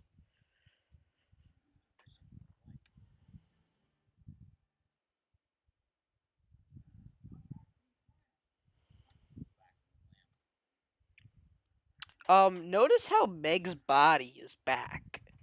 This has a lot of meanings. It's kind of a way of showing how what everything that has happened since the it's kind of a reminder to Peter that he isn't really living in real life. This is for this splitting moment. He is remembering the tragedy that occurred where he killed his own daughter, and he ignores it in this movie, but his subconscious is still reminding him of the horrible act he committed and the tremendous guilt that he feels. That's also a reminder to the audience that this is you got to remember this guy has done some is a bad guy and nothing you're seeing is real.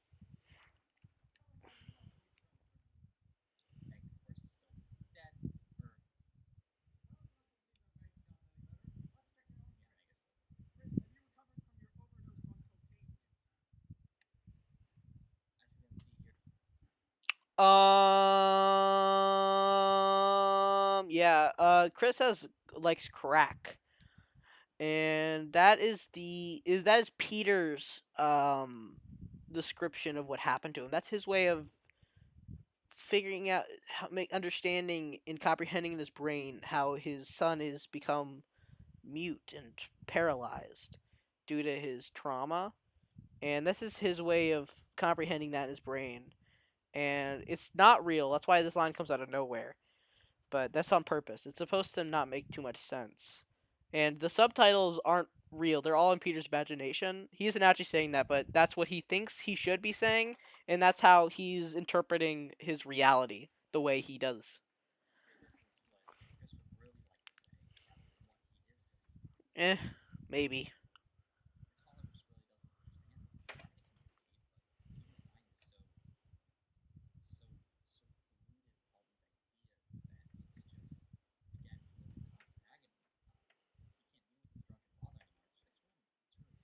It is sad. It's very sad.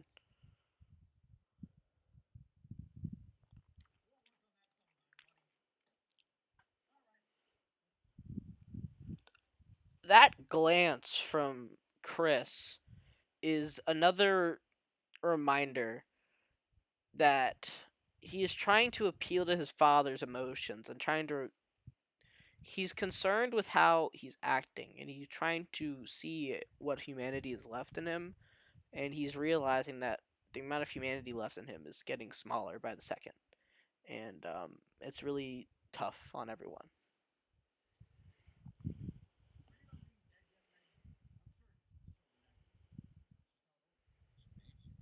It's kind of a meta joke.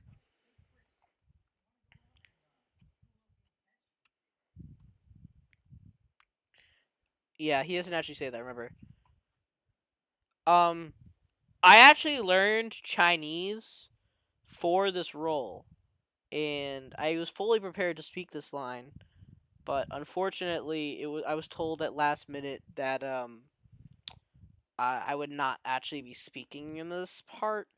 I think that was kind of a malicious attempt by the rest of the people to shut down my hard work. I mean, I probably learned this phrase. I don't know what he's saying though.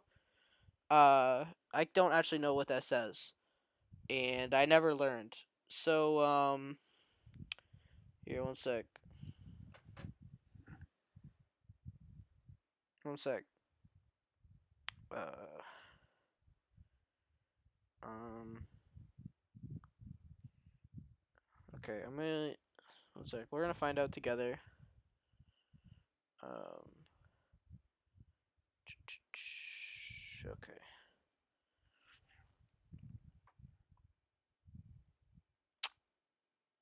Help me, I'm in pain all the time. I can't everything done. So that is an interesting line, that could be true. I feel like that line right there is actually the real Chris talking. Chris is talking in a encoded format, so Peter can't understand him. Um, it's his way of trying to reach out to the audience and get help because he has no other options left, and he's completely helpless in the scenario. And he's trapped, as many other people are trapped in abusive relationships and households.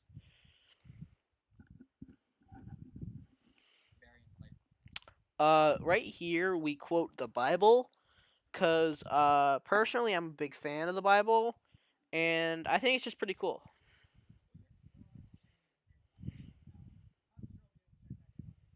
This video is long, huh?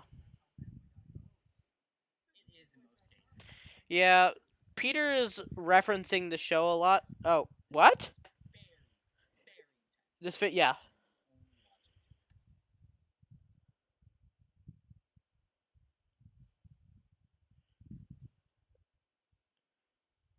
Okay, that's an important part, and I feel like that part is is one of the few scary parts. That shot on the long take on Peter is it's difficult to watch at points because it's so raw that he doesn't his mind is not even letting him comprehend the fact that he stabbed three people, and he isn't powerful enough to recreate the image because he feels so much guilt running it. His mind is actually protecting him even though he wills otherwise, and it's still showing there's still a bit of humanity left inside of Peter, but it is dwindling at the second.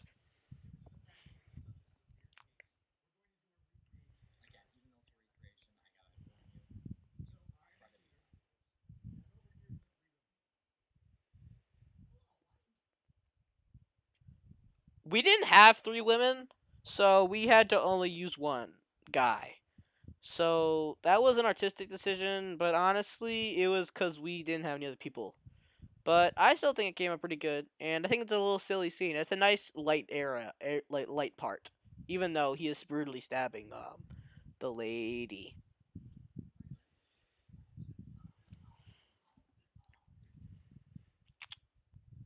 British people.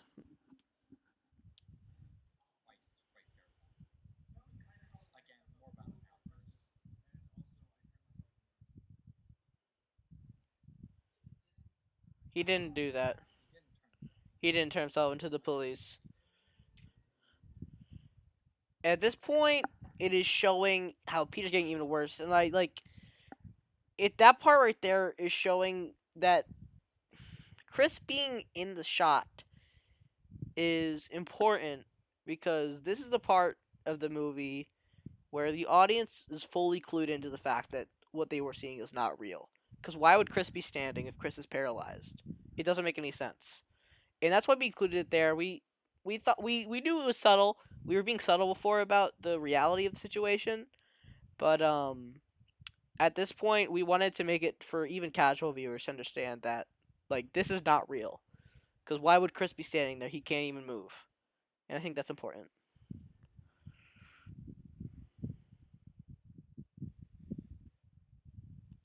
Notice Cleveland making a noise. What's that all about? We're about to find out.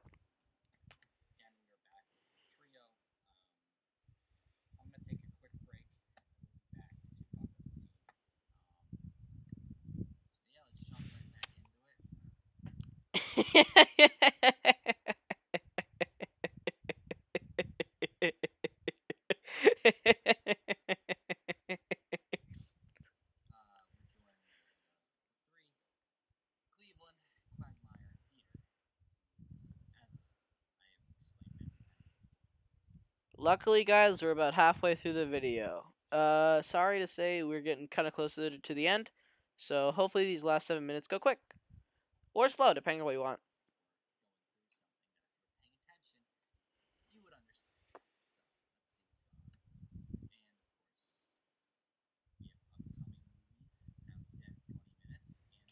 This is very unprofessional, so I'm gonna skip ahead a little bit.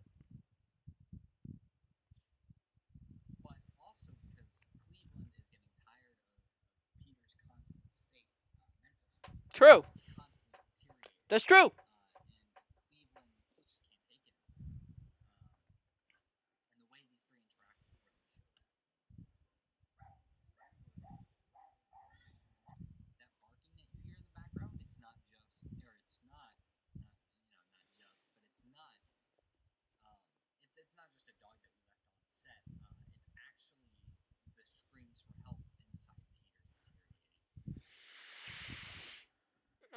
That's true.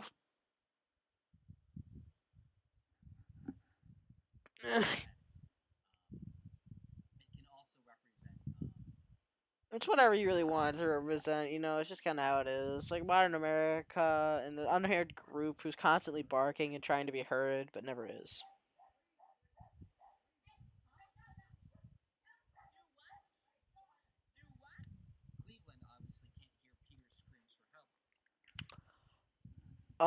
Cleveland is currently suffering because, um, I forget why. See, as I said, Cleveland's a very forgettable character, which is by design. And I think I did probably too good of a job because I find it difficult to remember some things.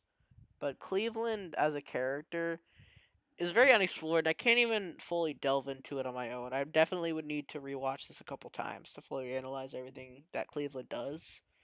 But Cleveland kind of is a very strange character to represent. He's very, I would say, either neutral, because he seems to want what's best for Peter, but also seems unable to cope and deal with him as a person. And it's difficult for him to take everything that's happening to him.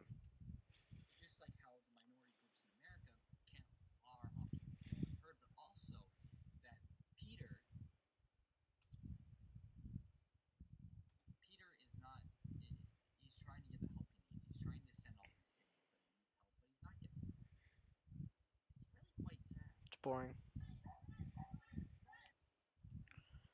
Bro, fuck Brian. Brian sucked ass. That was the worst actor on stage. Bro, I beat up Brian at least twice during the show. He's such a little dweeb. I hate Brian. He brought down the movie actively. Literally, I've seen cuts online where fans take out Brian because everybody hates Brian so much. Everybody hates Brian. He's so unprofessional. He's such a bad actor. He's so unbelievable as the character. It's so annoying, bro. I can't even get started on everything Brian does badly in this film. Like, you can watch it. Everybody knows. Even, like, dude, if I was, like, a 2-year-old child and I watched this movie, I'd be like, why the fuck Brian on the screen? Brian sucks. Every time I see him, he's so bad. So I just, like, I'm just gonna skip a little bit. I don't want to see Brian. I don't want to see Brian. I don't want to see Brian. There we go. I don't even want to hear his voice.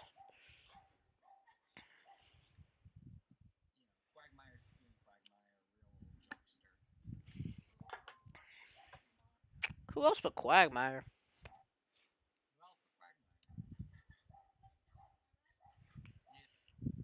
Okay. That was a very quick shot, but I don't know if you noticed it. Cleveland looks at the camera. That's a big deal.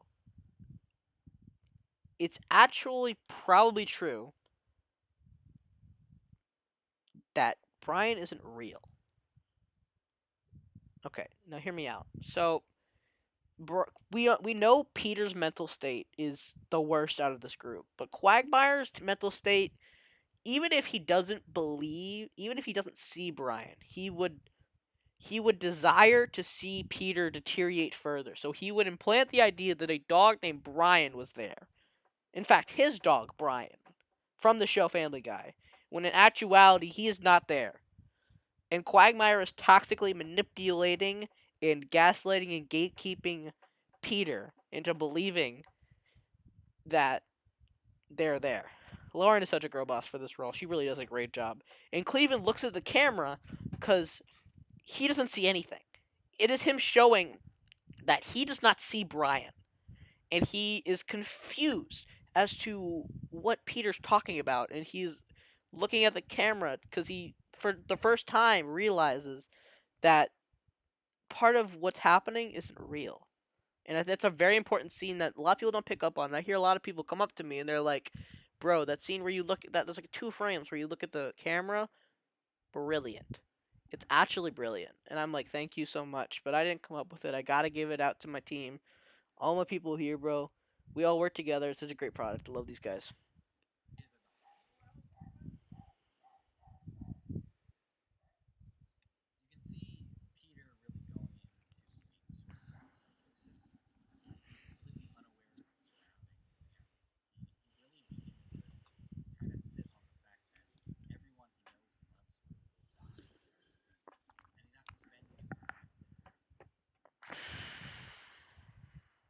What the? What are you talking about? That's not true. You're making that up.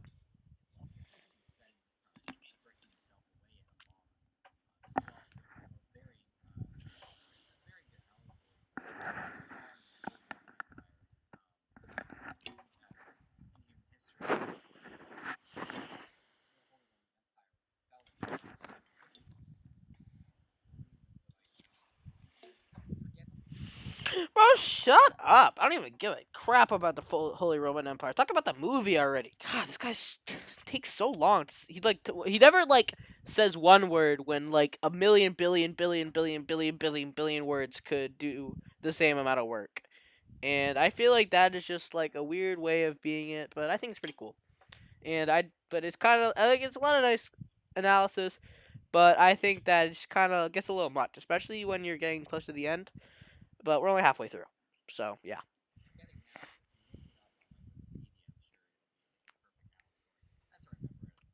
Shut up.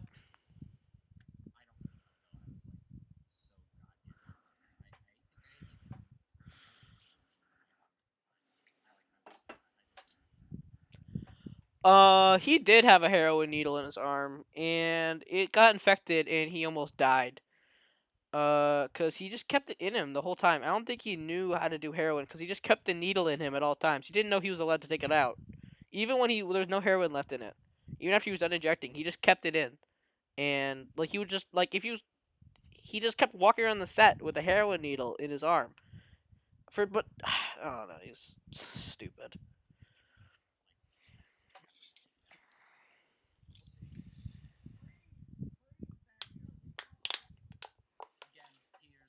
This is the beginning of Peter trying. It's Peter going out of his way to try and force his will upon other people and everyone else in this. It's people are getting dragged into his psychosis, and he doesn't see them as real people. Quagmire here is starting to panic because, as he said during the Brian scene, he's starting to realize that this isn't real. This isn't the real reality. Peter is warping reality around him and dragging other people into his psychotic machinations. And I think that this is a very raw scene. I'm just gonna let it play.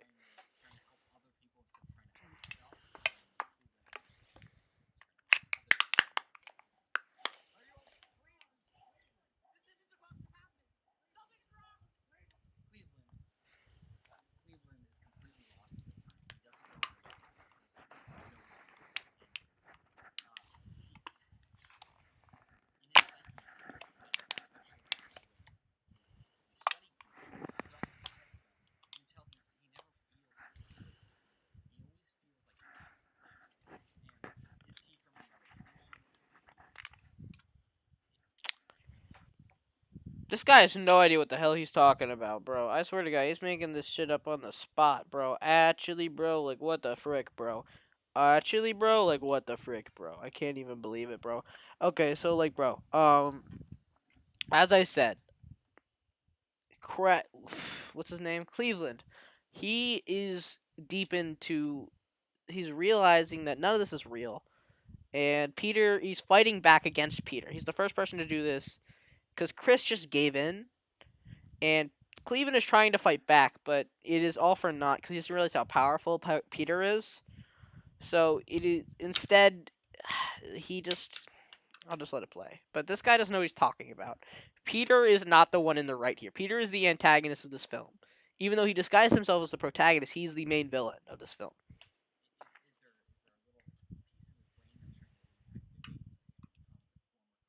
Because Cleveland is just kind of like he's more neutral force. He's a good character who's moving trying to fix everything, but the real main character is Stewie.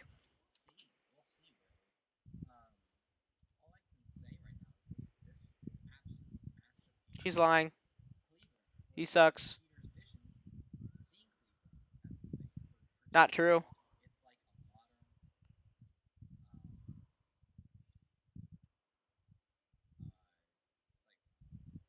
God, get to the point.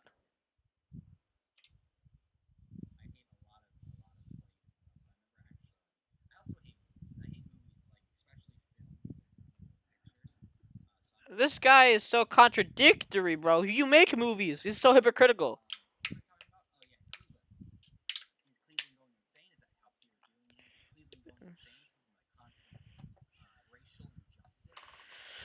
Cleveland suffers from a lot of racial injustice, but actually, that's not the main point of this scene. But I guess you could kind of interpret it that way if you really wanted to, but I don't really see it that way.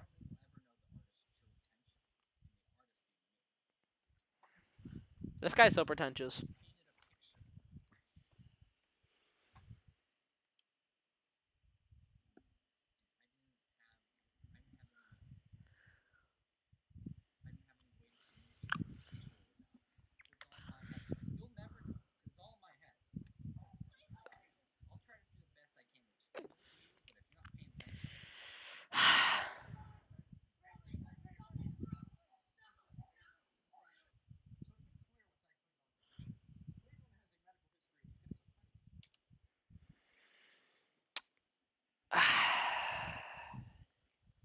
Sorry, that scene just really raw. It took me a minute.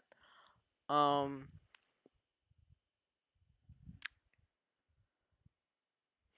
so the scene is Peter. You can tell because of the cut. Peter took control of the situation and he changed it. Had to better represent it, and he doesn't want to. He doesn't have cop outs. Peter doesn't make cop outs. He knows. He comes up with whatever thing works for him. He says he has schizophrenia. He doesn't have schizophrenia. He is genuinely. He is being cut out and he is being disabled right now. He's disallowing him from continuing in the film. Well, forcing his will stronger upon him because Peter's only gotten stronger as the film goes on. You can tell by how the characters act more according to his will the longer the movie goes on, and it's very evident in this scene. I think that's very difficult to watch. You can see Quagmire here as well. Of course, still influencing Peter, still pretending to, be this sort of cool figure in his life, but in actuality, Quagmire is the actual main villain. He's the true mastermind behind the entire scenario, and that's why during this big scene when Peter takes control, Quagmire is one of the only people who is still able to act, showing how Quagmire is more than he's letting on.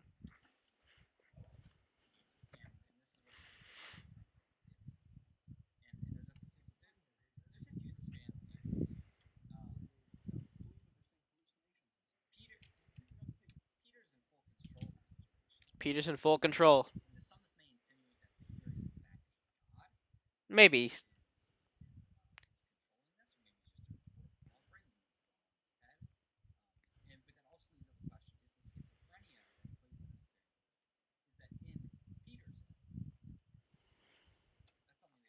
It's in Peter's head.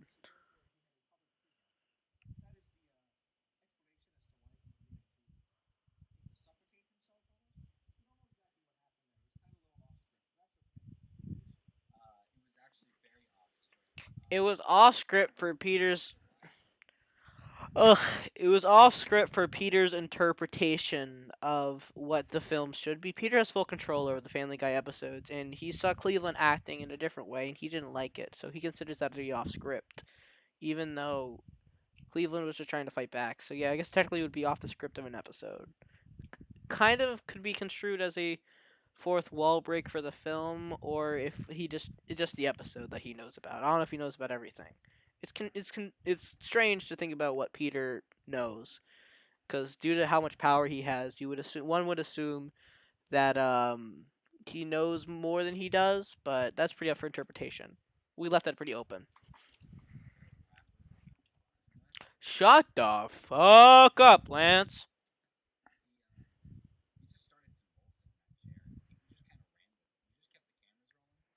They don't get my method acting. This guy doesn't know anything about acting. I swear to God, he doesn't even understand.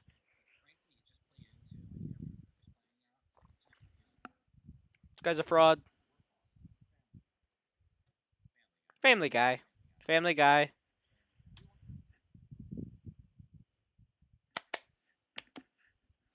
Family Guy.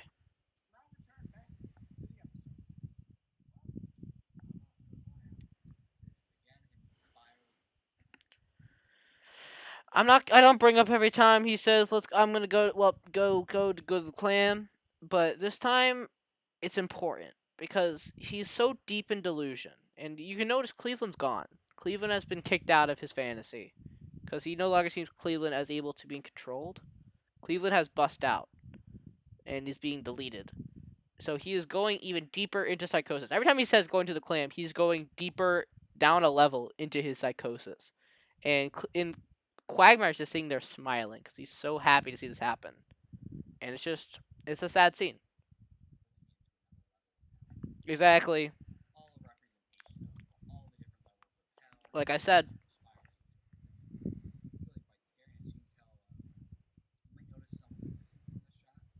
Cleveland.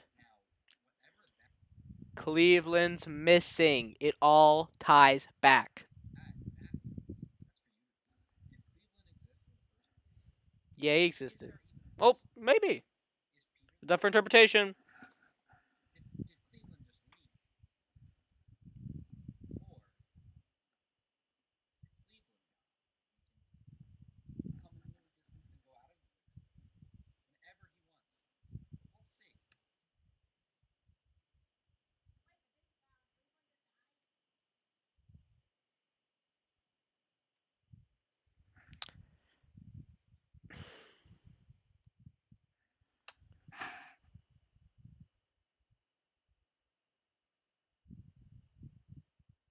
Hmm.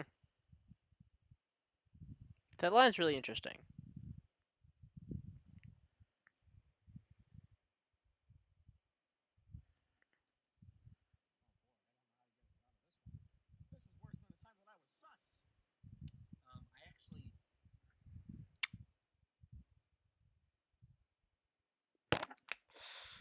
I don't know. This one's kind of rough. You can ask it. This kind first part kind of sucks. This is an You ever heard of the game Among Us? It was a game that was very popular at the time of this recording, and we wanted to reference it because we thought it was funny at the time. But looking back, I feel like it would have been better to cut this part because it's kind of I don't really the film we don't want to be a time capsule. We want it to be timeless. So including this part kind of goes against our core beliefs about the film, and we thought that was kind of rough. And plus, I'm dead in the scene. I don't get to do any acting, so this scene kind of sucks.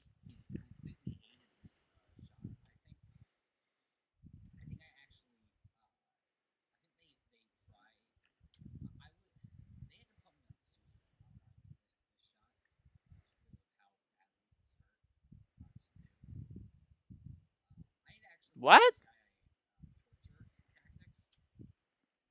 I forgot about that. So yeah, we had to teach him some torture tactics because he had a bad time with this part. We kind of put him through a lot. Everyone in this movie went through the mental ringer in some way or another, and I think that allowed for the film to be how special as it is. But also, it took a toll on everyone who's in it, and no one here got out of this movie unscathed. And I think I mean, that's the price you pay for a masterpiece. I'm not gonna lie, but yeah.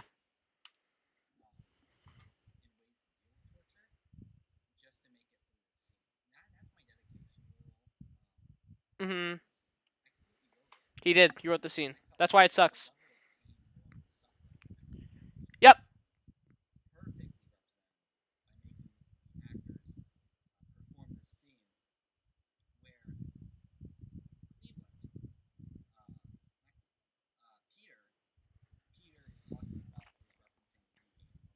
Yeah, Among Us.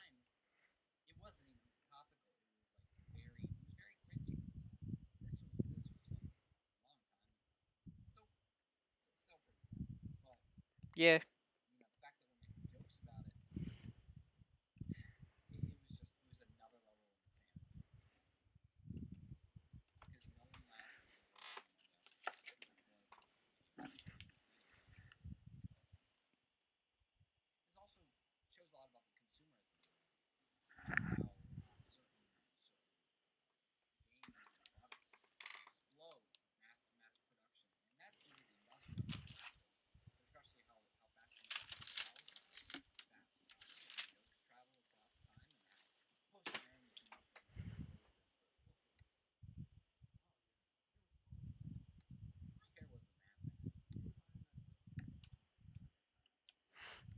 His hair was that bad.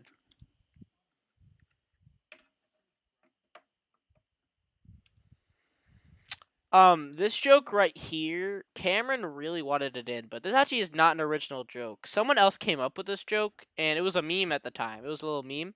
It was a joke that was kind of going around the internet, and he stole it. And he doesn't. We don't credit the person who wrote it, which I've never forgiven Cameron for. I think that was a pretty shitty thing to do. Actually, no. Wait, Lance wrote this scene, bro. I've been mad at Cameron this whole time for nothing. Bro, Cameron, if you're watching this, I'm sorry, man. I should be bad at Lance. Lance, what the fuck did you write that? You didn't even give him credit at all. That's not even a funny line. I mean, it's kind of funny, but like, it's not. It's disingenuous, you know. We didn't even write that. That's not our writing. We plagiarized it, and I think that's one thing in my cut. I would take out this part. There's a couple parts I'd take out. But I feel like we could just do it a little better. Which you know, it's great to see that a masterpiece that's above it is this one. It still has flaws and it can still be done better. And I think that's beautiful because that just shows how art is. You can't make perfect art, it's impossible. You can get close to perfection like this film, but you can never make something perfect. And I think that's really interesting and I think that's pretty great. Pretty cool. Poop is really funny. I don't know.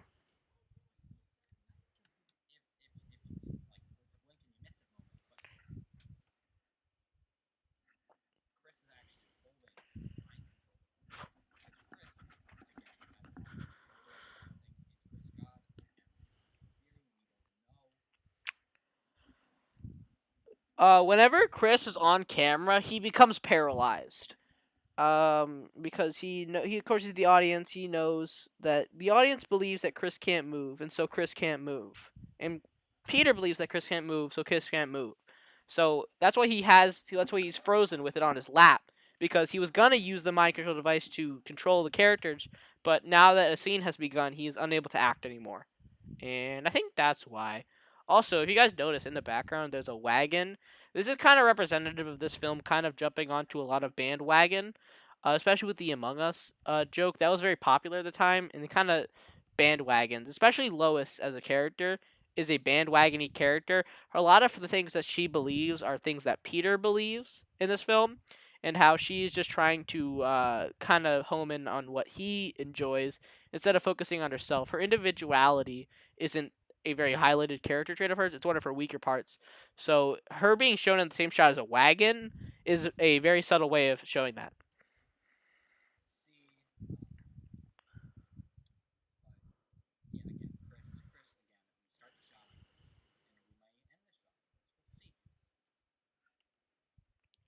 I will say that I do not personally believe that Chris is God. I believe that Peter is the most powerful of all of the characters, but I do believe that Chris is a very powerful character, but it's just in a different sort of way. So I could see them both being closer to equivalent, but it's more that Chris knows all, but Peter can do all. So it's kind of strange how that works, and it's an interesting parallel that I don't see a lot of pieces of media cover, like omniscient versus omnipotent. And I don't know, it just kind of leaves a lot to think about, like the relationship between those two people and how which one is the more powerful trait to have, the ability to know everything or the ability to do anything. And I think that I don't know. It's up to you. Leave a comment down below.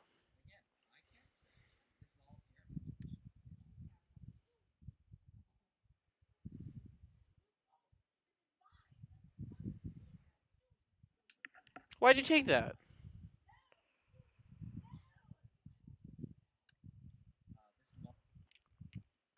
This is a difficult scene to watch. Lois has begun to degrade to Peter's level and is showing these levels of violence that Peter shows now. And because she has been so broken down by everything that happens to her, that she is now taking it out her own son, who's just trying to save them. And it's tough to watch.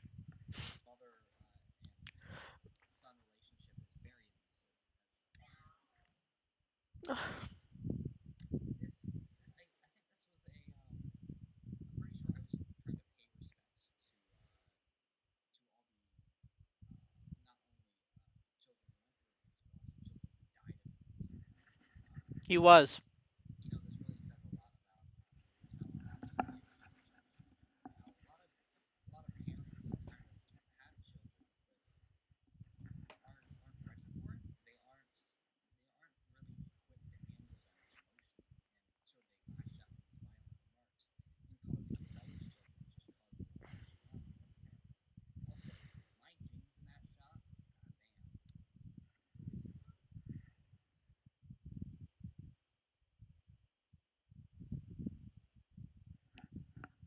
Yeah.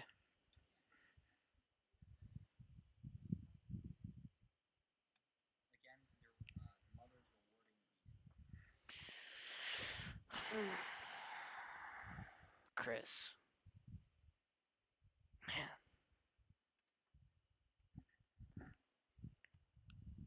it's just exceptional. Chris is just.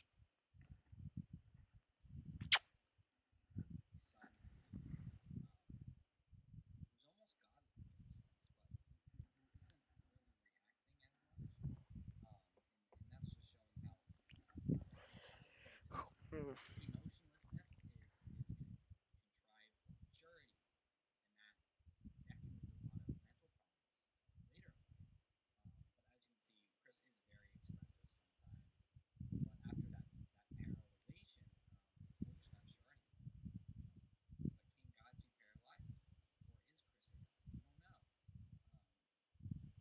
He's not.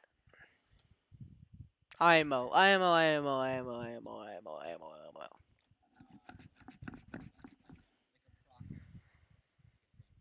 Eh, maybe, maybe, I don't know. Yeah, he's definitely still physical form, and he doesn't have a strong form, but I think that he's pretty powerful, like in general.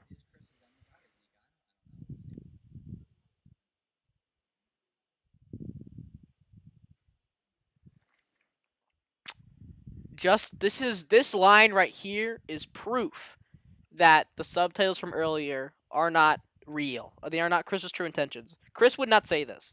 Chris is very acknowledgeable of how awful of a mother that Lois is. He literally watched Lois kill two of his siblings. And why would he say this then?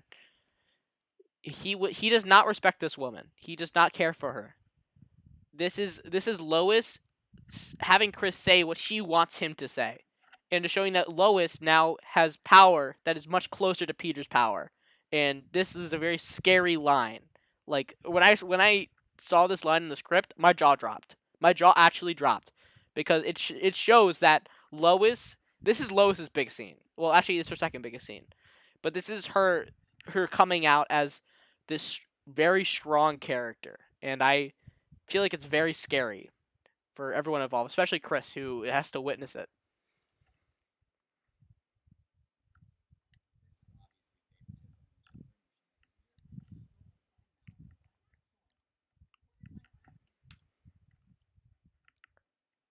When Lois says that she should go to the clam, this is her showing that she is ready for the next step down deeper into her delusions and her level of power.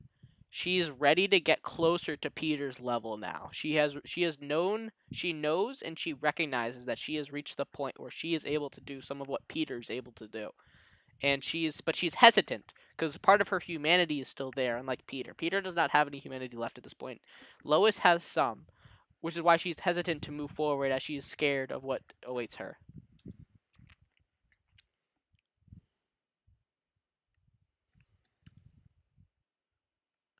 That line's just kind of funny. We thought it would be kind of funny to put it in there to kind of break up the kind of break up the darkness of the scene. I just think it's funny.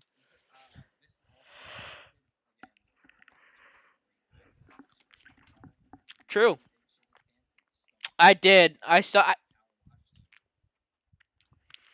Yeah, I wanted to get into character, so I just shot my pants real quick. I mean, it's no biggie. It wasn't that bad. But I know I'm a method actor. I live my characters. So I when Chris said he shit his pants, I agreed. I said okay, so my pants are shit too. When if Chris's pants have shit in them, my pants have shit in them. And that's just how it works. We're like one and the same. That's excessive. I didn't think that bad.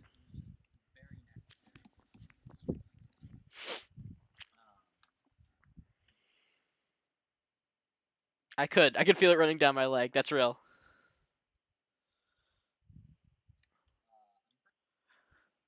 Um, that part's important. Redacted basically means that Lois was not happy with the lines he was saying. It's hmm. Well, it's an interesting thing about because when Peter was in charge, in order to show his true feelings, Chris had to speak in a different language.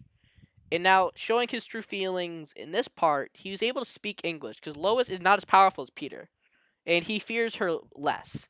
So he is less worried about speaking his true mind because he's not. He worries less for his life because Lois cares about him more than Peter does.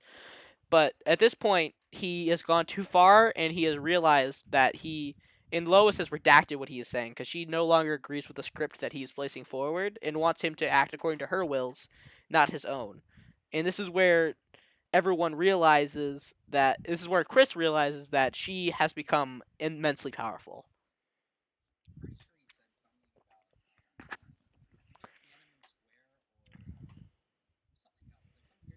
Oh, did I? I don't even remember. We got very heavily censored.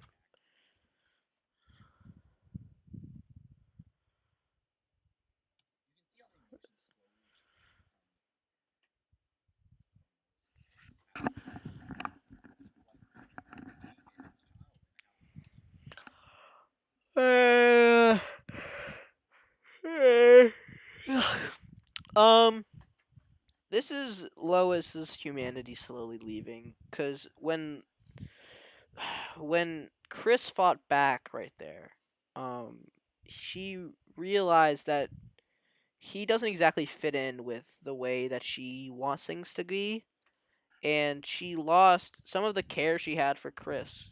She was blinded by her love at first, but at this point, she's objectively realizing that he is not perfect and he is not the son that she wants. She wants him to be different.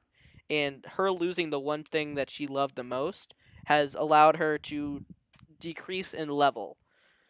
It like metaphorically, meaning she has grown more deluded from her real life and has then henceforth gained power.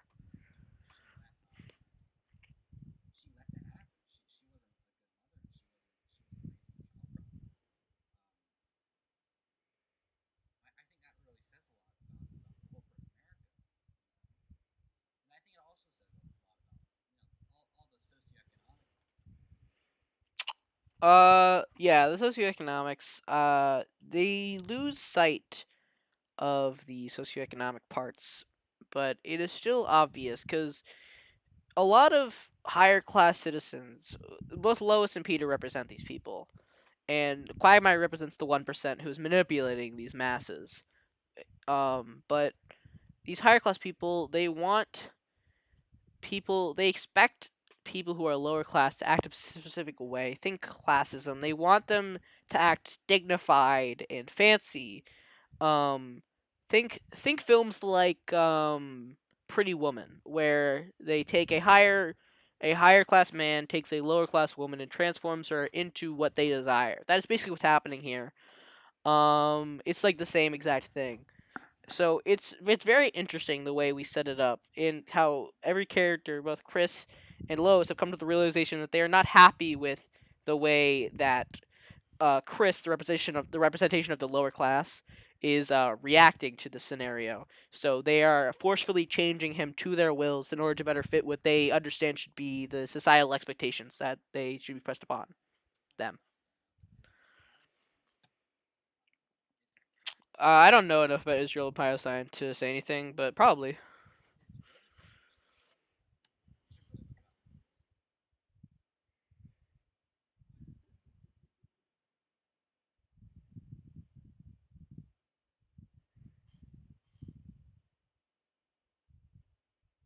Yeah, I did that too. I didn't even wear a diaper, bro. I just straight pissed my and shitted in my pants. It was pretty awful. It was not the worst thing that happened to me, One time I put a toothpick down my urethra. That was worse. But this was pretty up there. It was not fun, especially while being recorded. But I was blinded by my deep delve into the character of Chris that I just didn't even notice at the time that it was awful. But Chris noticed. That's why there's subtitles.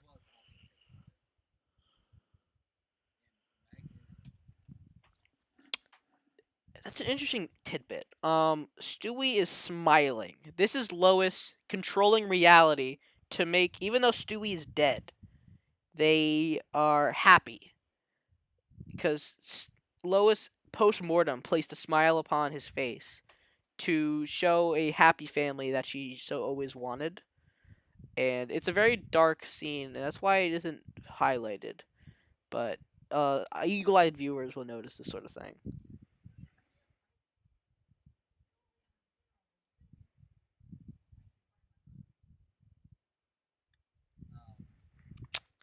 Bro, that part sucked. A mouse actually crawled in there, bro. That was not planned. There was a little mouse in the seats that I accidentally left there. That was my and it crawled right into my anus, and that sucked. Honestly, bro, I could. It took me an hour to get it out. He made it all the way to my lower. He made it all the way up to my large intestine before I was able to get him out. I almost had to get surgery, bro. That was awesome. I had Cameron hold a piece of cheese next to my butthole, so the mouse would like be tempted to come out, and eventually it worked. But I had to. It was not a fun process by any means. Definitely took a long, long time to get done.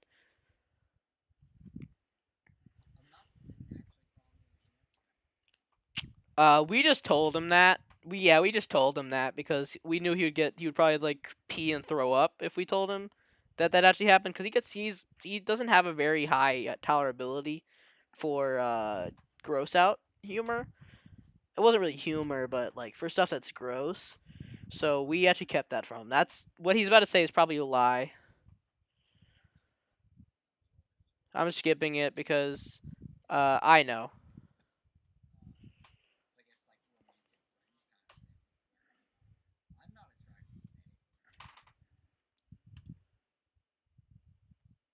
He doesn't find me attractive? Oh, that sucks. I'm sad now.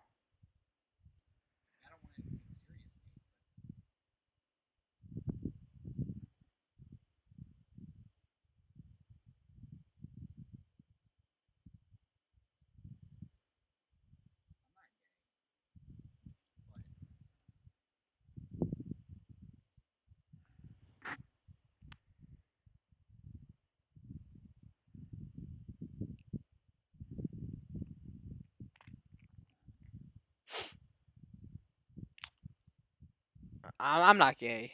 Um, I don't really know what he's talking about, but it's like maybe I should go back a little bit. No.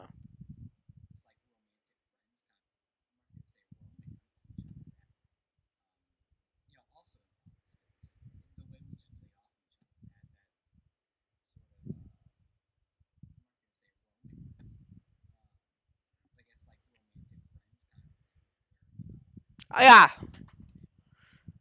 yeah, that's how I would describe it. We're like romantic friends. Yeah. We play off each other very well. Lance is one of my best friends. I love that guy to death. He's great. I'm not gay though. We aren't gay. We just are good friends. We just have good times. We're besties. So bestie boos. I'm gonna skip forward a little bit.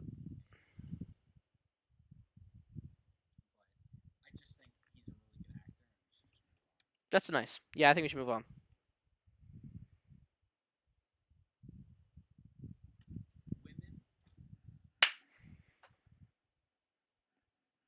Chris is iconic as fuck. He is sick. He is sick. They be shopping. What?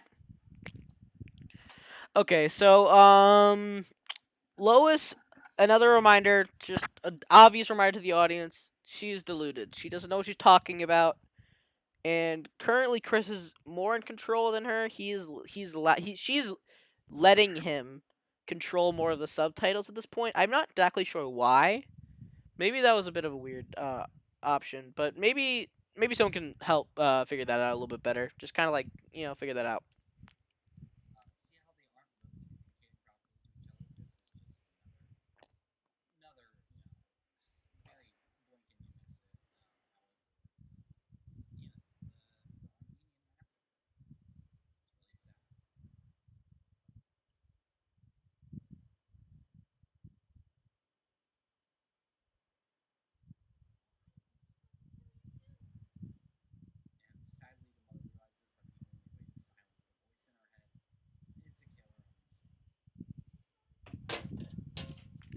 What the fuck just happened? I looked away for 2 seconds. I'm just checking my phone. What happened?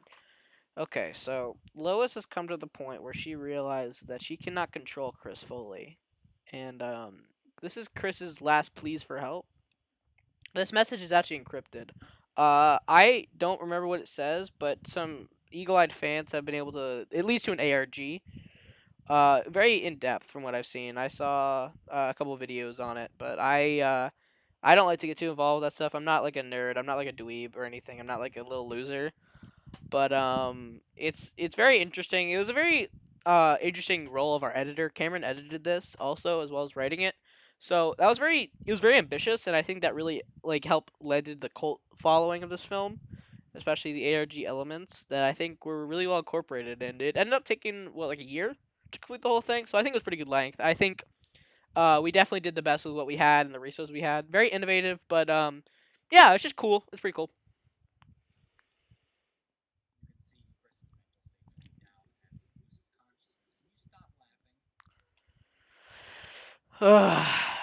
Look, Cameron is just like he's so full of himself. He just loves his own writing so much that sometimes he just giggles, and he's just a little giggly guy. He's a little silly, and he's just laughing at his own jokes, and it's kind of annoying, but I mean we get over it. We had fun. It shows how much fun we had on the set of the film, and I think that's pretty important.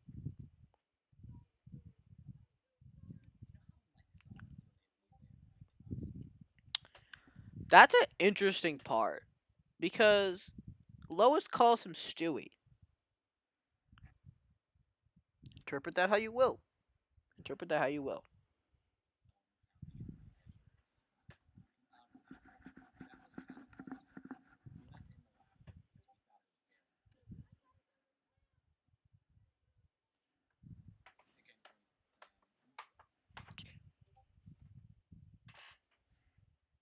Lois has gone to the clam. She's gone to the clam. You all know what that means.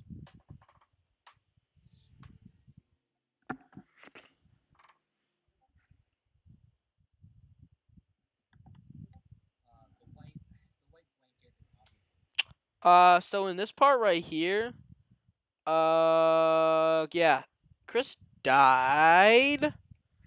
Um, pretty heavy stuff.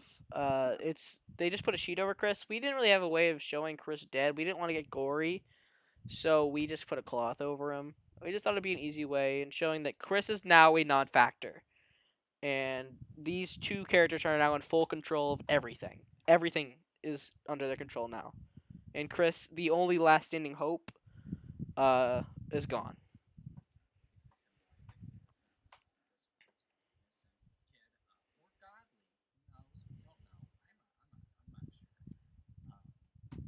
Yeah, he was not God. I don't know why I keep saying that. That's wrong. He's just a viewer.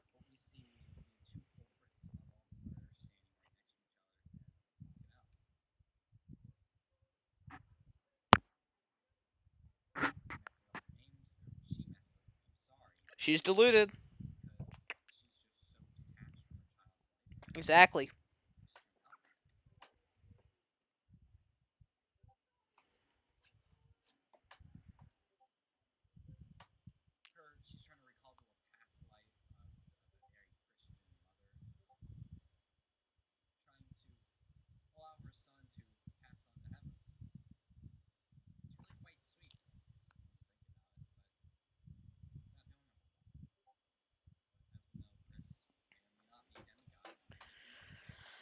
It's a long video.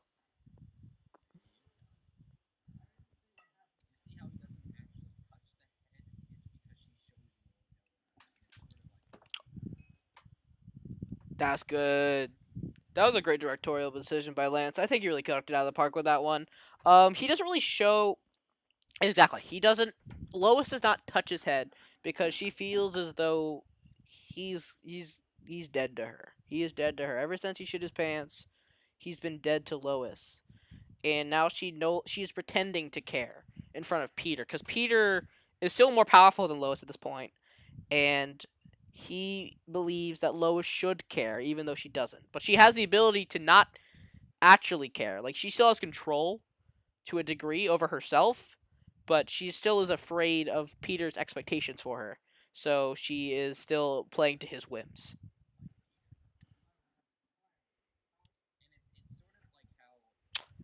This shot is really good. Lance did this well.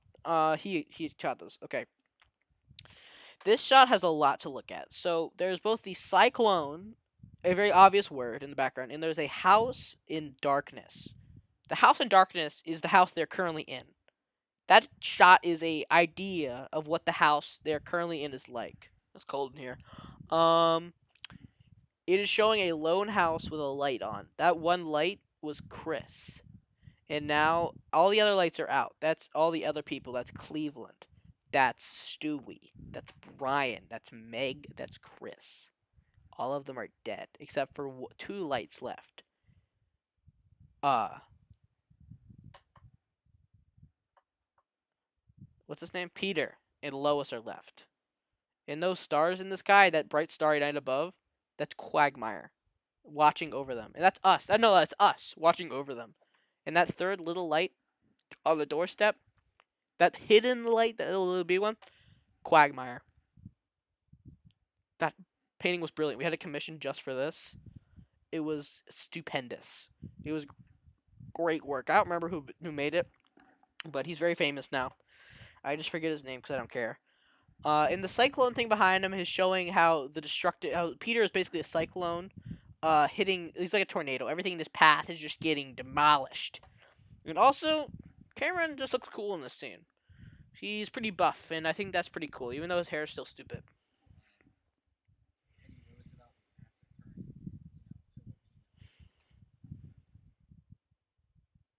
He did that? Oh my god!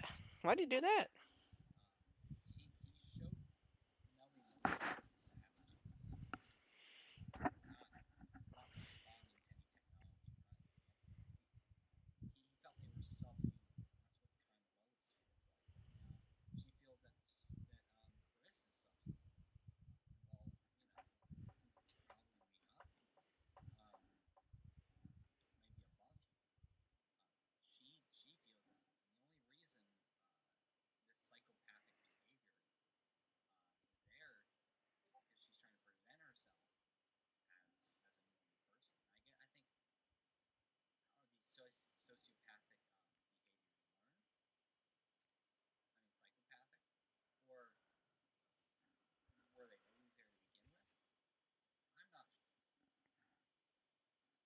He's sort of catching on to it. Yeah, I feel as though Lance, to a degree, doesn't know exactly what's happening, but he has some ideas. Of course, he didn't write it. He directed it. He took his own direction with some of the scenes, and his portrayal of Lois is correct, but I feel like he doesn't fully understand the scope of what is happening, and he sees these characters as more human than they are. I guess it's more of an optimistic point of view, is what he views the movie in. But in actuality, we always envision the film to be much darker than I feel like he envisions it. Um, he is correct in believing that Lois is psychotic at this point. She does not care about her child's passing, and she knows Peter doesn't care. Neither of them care, and yet they're still believe that the other person should care. So they're both there controlling the scenario and forcing them to be there, and that's awful and pretty cool.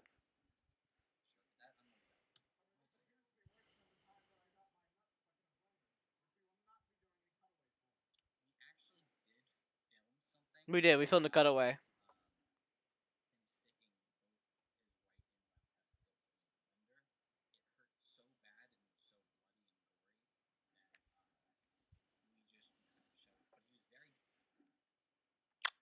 Um, we filmed that scene in a pretty dimly lit alley. It was a Tuesday, if I remember correctly. Yeah, we got this we got this big blender. It was one of those ninja ones, so it was pretty fast. It was a pretty clean cut off of his balls. We castrated him. It only took him like a second to castrate his whole balls, but the pain was so immense, and his testicles and penis were so mangled that Cameron actually passed out from the pain, and my eyes were just glued on his balls, bro. His balls were like actually like they look like ground beef, dude. Actually like ground beef. I don't even know balls could look like that. I didn't even know what the inside of balls looked like, and it was not what I thought, bro. If you've ever seen the inside of balls, not what you think. Let me just tell you right now, not what you think. It is fascinating, and I'm definitely glad I saw it. I was an advocate to put the scene in the film. I thought it was very representative of Peter's descent, and I felt as though it really added a lot of weight to him because he's showing how he's gotten so violent to the point where he he doesn't have enough control over Lois to make her violent to I mean commit violence against her. So he has to do it upon himself, and he's showing that he's willing to take that much suffering in order to get out his violent urges. He's willing to pass out from the pain to fill out his violent urges and have both of his testicles removed. Cameron still has no testicles. That's why from time to time we do call him No Testes Cam. Um, but he doesn't like when we call him that, so I'll probably cut that out. But yeah, no testes. Lol lol lol. Mhm. He was dedicated.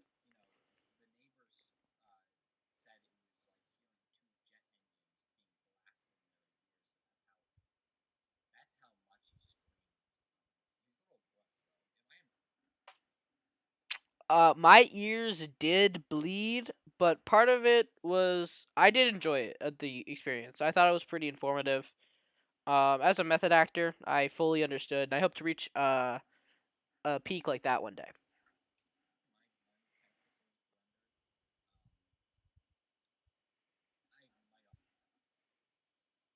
We almost did put Lance's testicles in the blender, but he wussed out at the last second. Cause he thought that he would need his testicles. Well, actually, what happened was upcoming at school was the penis inspection was coming up, and he didn't want to fail, so we didn't actually have him. Originally, it was going to be him getting his nuts blended. It was going to be a Lois scene, getting her nuts blended. But we ended up changing it because he had a penis inspection coming up. Cameron had already passed, so he had no need for his testicles anymore. So we just knocked him out. He was not happy we didn't include it in the final showing of the movie. Yeah, he got real mad. So don't bring it up to him if you talk to him.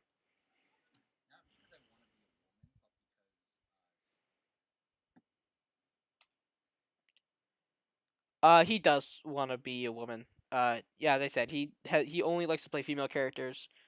He is weird about it. So just he's lying here. It's very obvious in his emotions. You can tell in his face. He's a bad actor.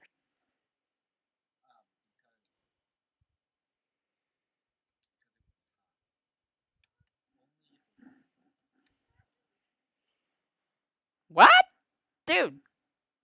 Why would you want a woman to step on your balls, bro? I'd rather have a woman kiss me, bro. If I see you stepping on my balls, I would yell like Tom and Jerry.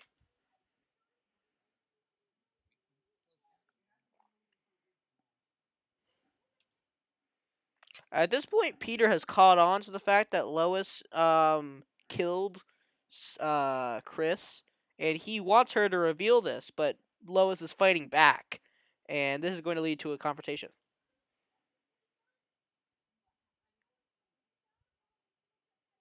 She's lying. She's trying to gaslight him.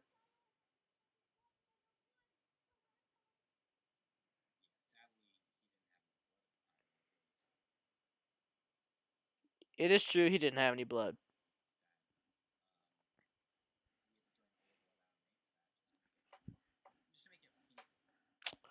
Yeah, they took all the blood out of me, and it was not fun, bro. It sucked.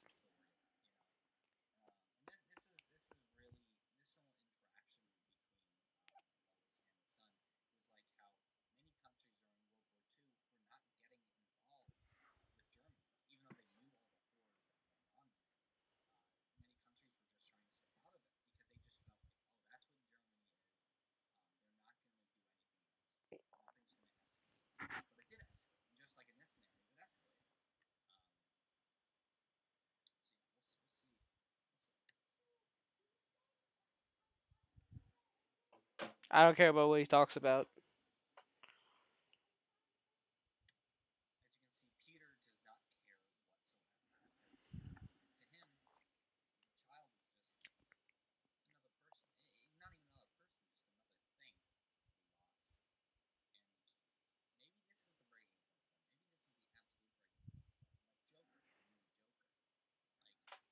We took a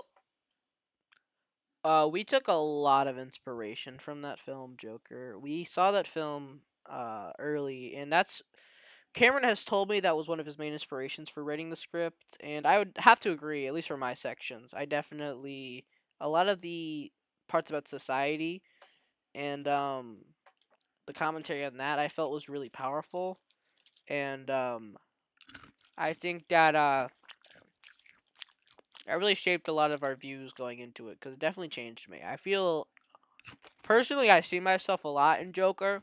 I'm a lot like Joker in the movie Joker, but so is Chris, so is everybody else. I mean, well, I'm different, so yeah.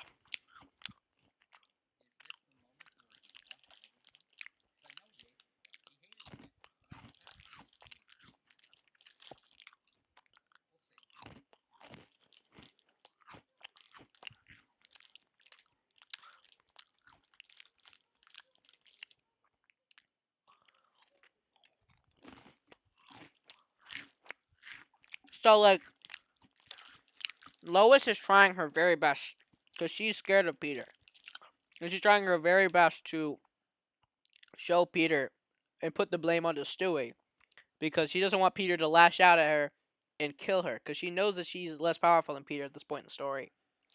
And Peter is unfazed, but he's maybe being tricked by it. And Lois is unsure, and the audience is unsure if Peter believes her or not. So we'll just have to see what happens.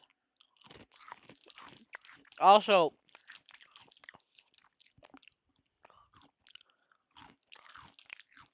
I really am just thinking. I keep going back to it. Like I really feel like if we made some sort of follow up, it would definitely be a Quagmire solo film because seeing how Quagmire grew to despise Peter and seek to make his life actively worse, I would love to see that, bro. Lauren does such a good job as Quag, bro. I just keep thinking about it, bro. It's such a deep character that a lot of people don't even notice is the main villain. Like I don't even know how people don't notice, but they don't notice it. I feel like I'm the only one who notices sometimes. It's so interesting, and a lot of films don't have such a subtle main antagonist like that. But this film is different.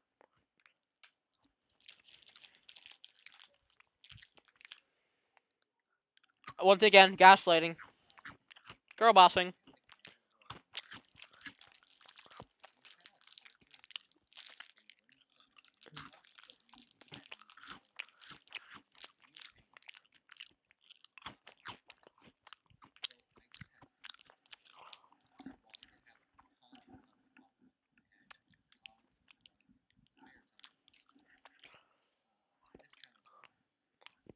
You just a little bitch.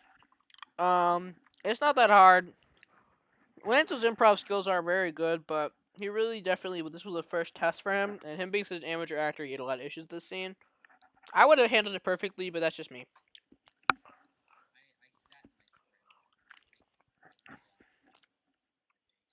He did. He cried a lot of boogers.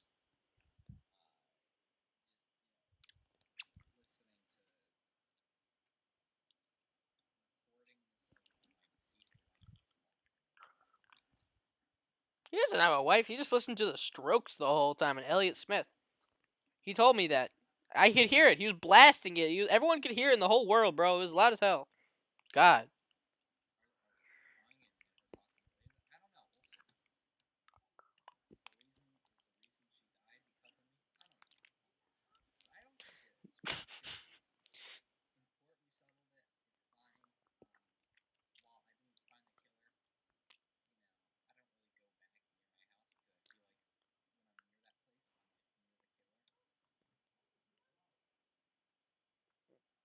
Lance is basically O.J. Simpson.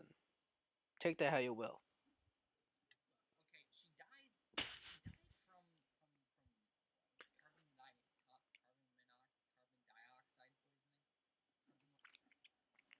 The court said it was carbon monoxide poisoning. Him not knowing that is kind of suspicious.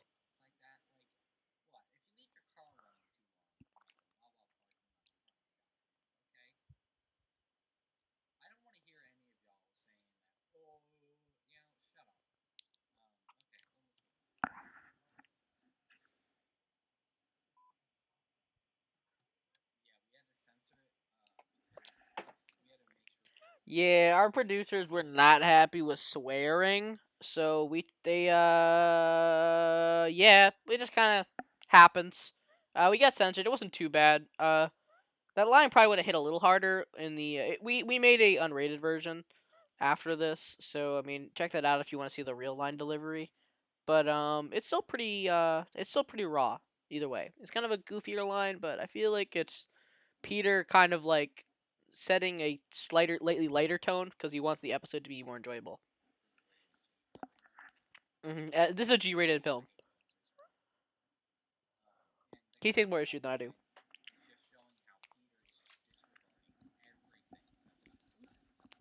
Yeah, Peter wants the ideal episode of the show and doesn't care how that happens. So he wants things to be different. So he's changing the script in order to better suit his needs.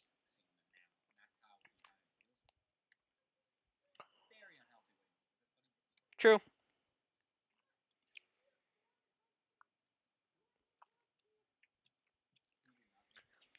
He's lying.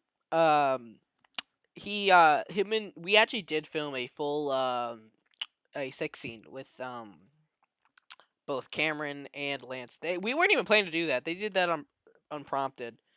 We did not include in the film because they just were kind of amateur with it.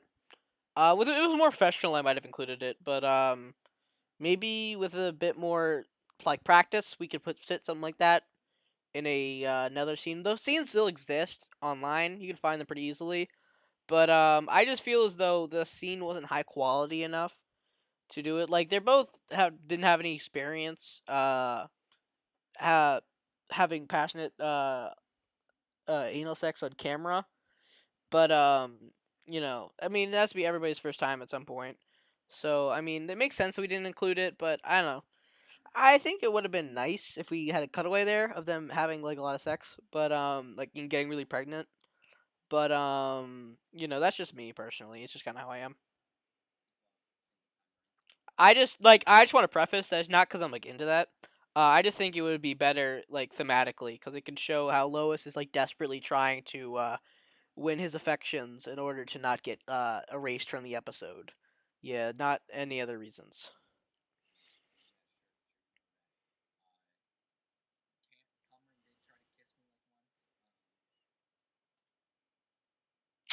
Yeah, they made out pretty often. Uh, he's lying. So yeah, but I mean everybody kissed Cameron on the set, so I mean it's not like he's special. So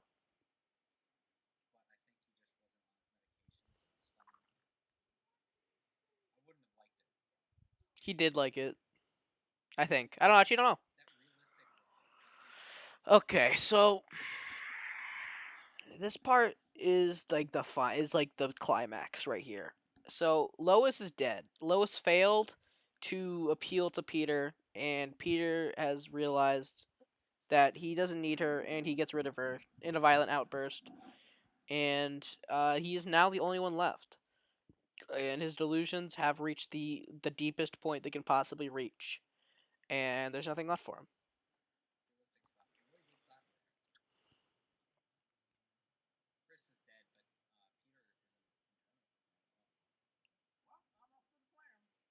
And that's it confirms it right there. Everyone knows now that Peter has reached his lowest point. It's sad. Hmm.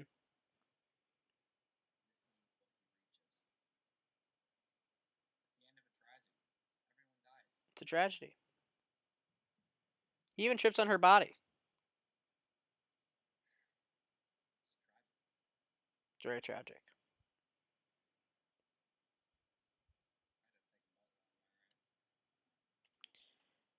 A note that I'll include: there's only one character that we never see die. Who is that? I'll give you a second to think about it.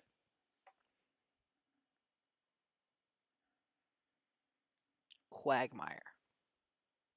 Quagmire is still standing. And that just proves that Quagmire is behind all of it. And that he has some sort of vendetta against the family guys. The Griffin family. He some for some reason has a doubt for him. We never explore it, but I'd love to explore it in a sequel or some sort of follow up film. Definitely an interview with Lauren could definitely show more into that. She was definitely deep into that character, and I was very scared of her, so I didn't ask at any points. She did threaten to. She held me at knife point a couple times, so I was definitely scared to talk to her. But I would love to get an interview with her. Maybe we can get her to do one of these as well, to further explain her character because I think Quagmire's a lot to go into. Of course, Stewie and Meg too. Meg a little less because Meg's only sort of like a she's kind of just like a symbol more than a character. She doesn't have a lot of character development to work with. But definitely the other two, the both well, I guess the protagonist and the antagonist, um, are definitely that. I mean, I guess you could consider Chris as the protagonist, in a way, but that really just depends on how you view it. I don't personally view him as a purely benevolent character. I feel like he's a more neutral character because he doesn't take many actions to fight against his parents and or his father specifically. So I feel like it's a little different. But definitely I want to see more from Quagmire because I mean, I want to know what sort of issue he had with the family and why he did the things he did. Why did he take Peter to the point of death? Why did he take the point of him killing each and every one of his family members and then taking his own life? I just I'd love to see what kind of power Quagmire has over these people and how he was able to pull this off. And it's just interesting.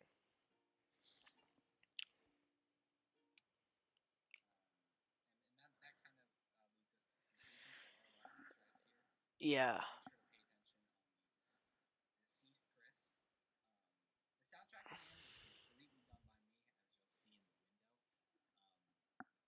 Yeah, he played the mind control device.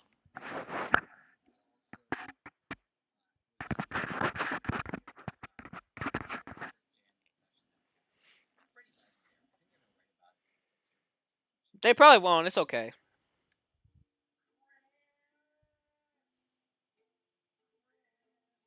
Chris Griffin.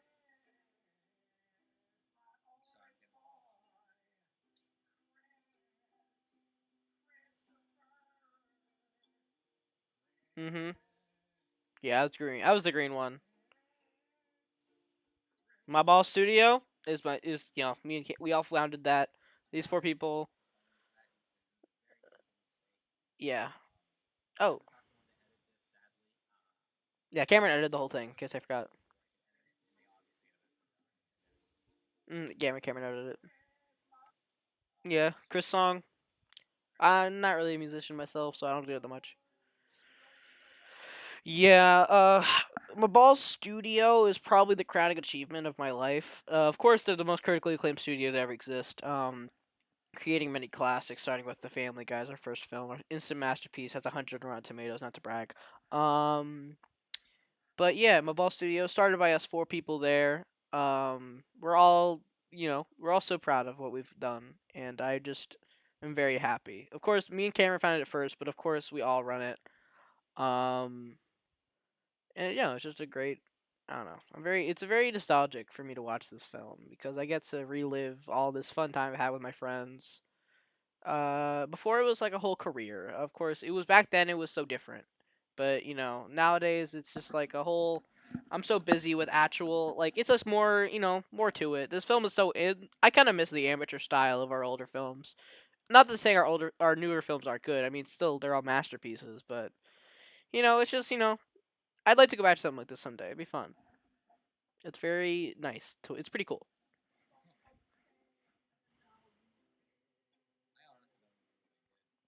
I don't remember what he did either. Probably was still good.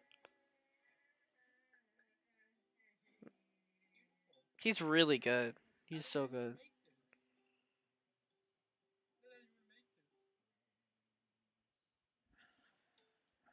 If you notice, Chris is actually still breathing, which is a slight foreshadowing for what's about to happen.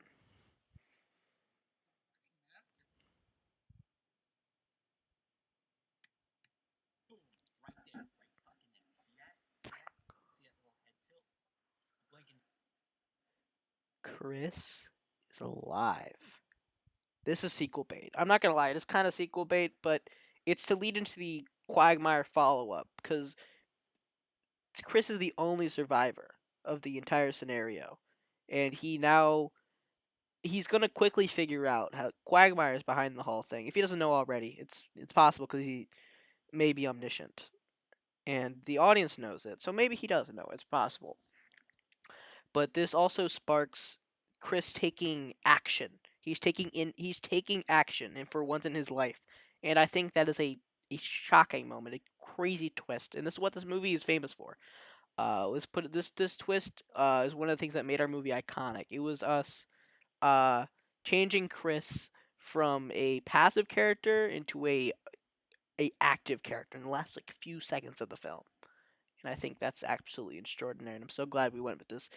We almost weren't able to get away with this. Our producer took a lot of problem with us doing this, but I'm so glad it worked out the way we wanted to, and I think it really came out for the best. He's still alive.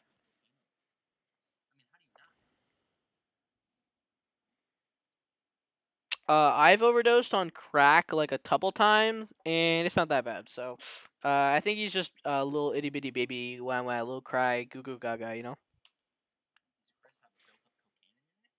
Like that's Lance.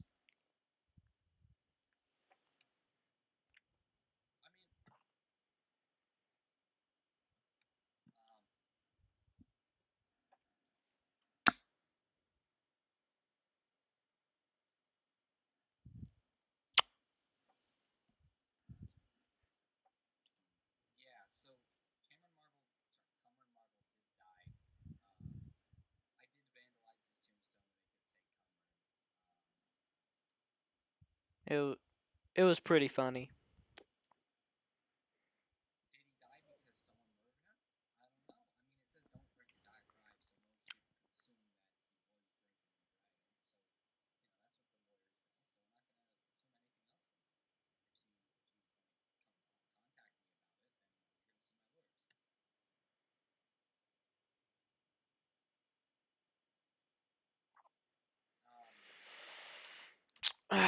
Okay, so that really wraps it up.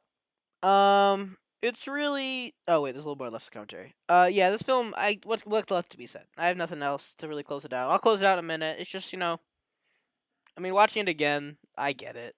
It's a masterpiece. I mean, there's nothing. It's like perfect. I don't even get how someone couldn't like it. Is that impressive?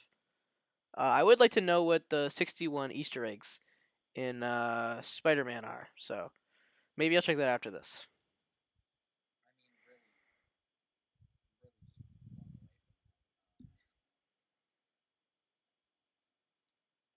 Also, I'm interested to see what the video of the cat testicles are. I want to see why that's on there because I don't know why that would be on there. Also, Lance just doxed himself.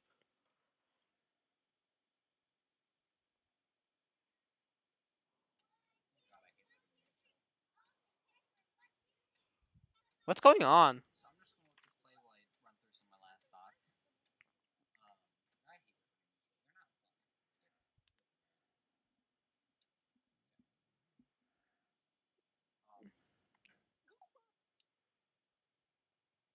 These are some funny moments.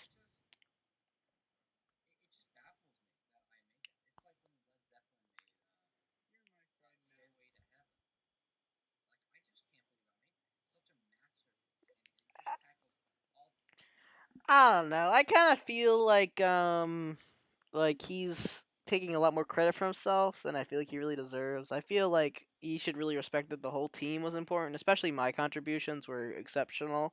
The film could not be made without me, and the film could be made without Lance. So I just wanted to say that. But I still respect him so much. Couldn't have done it without you, bud.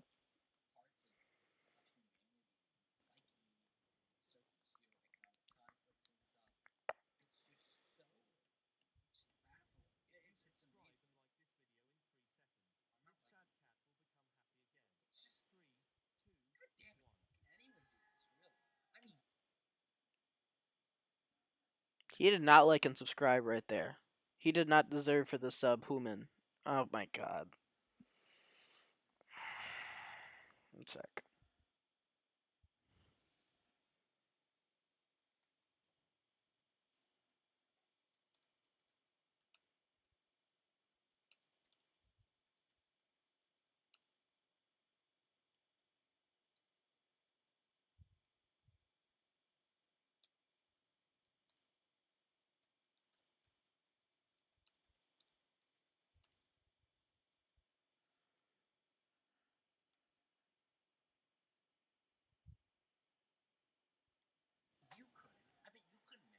I can make it.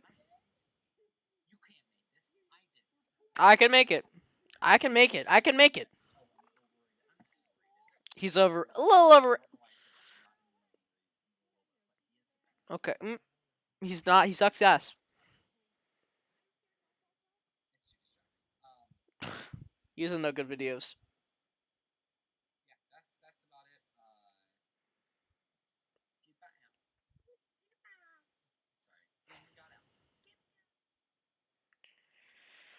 Okay. That's the end of the video. So I don't want to watch that video.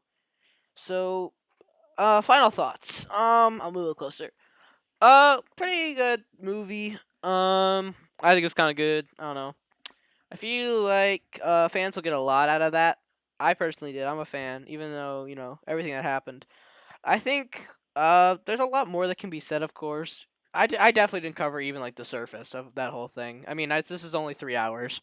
I could do 8 hours. I'm not gonna say that. I could. I had a good time.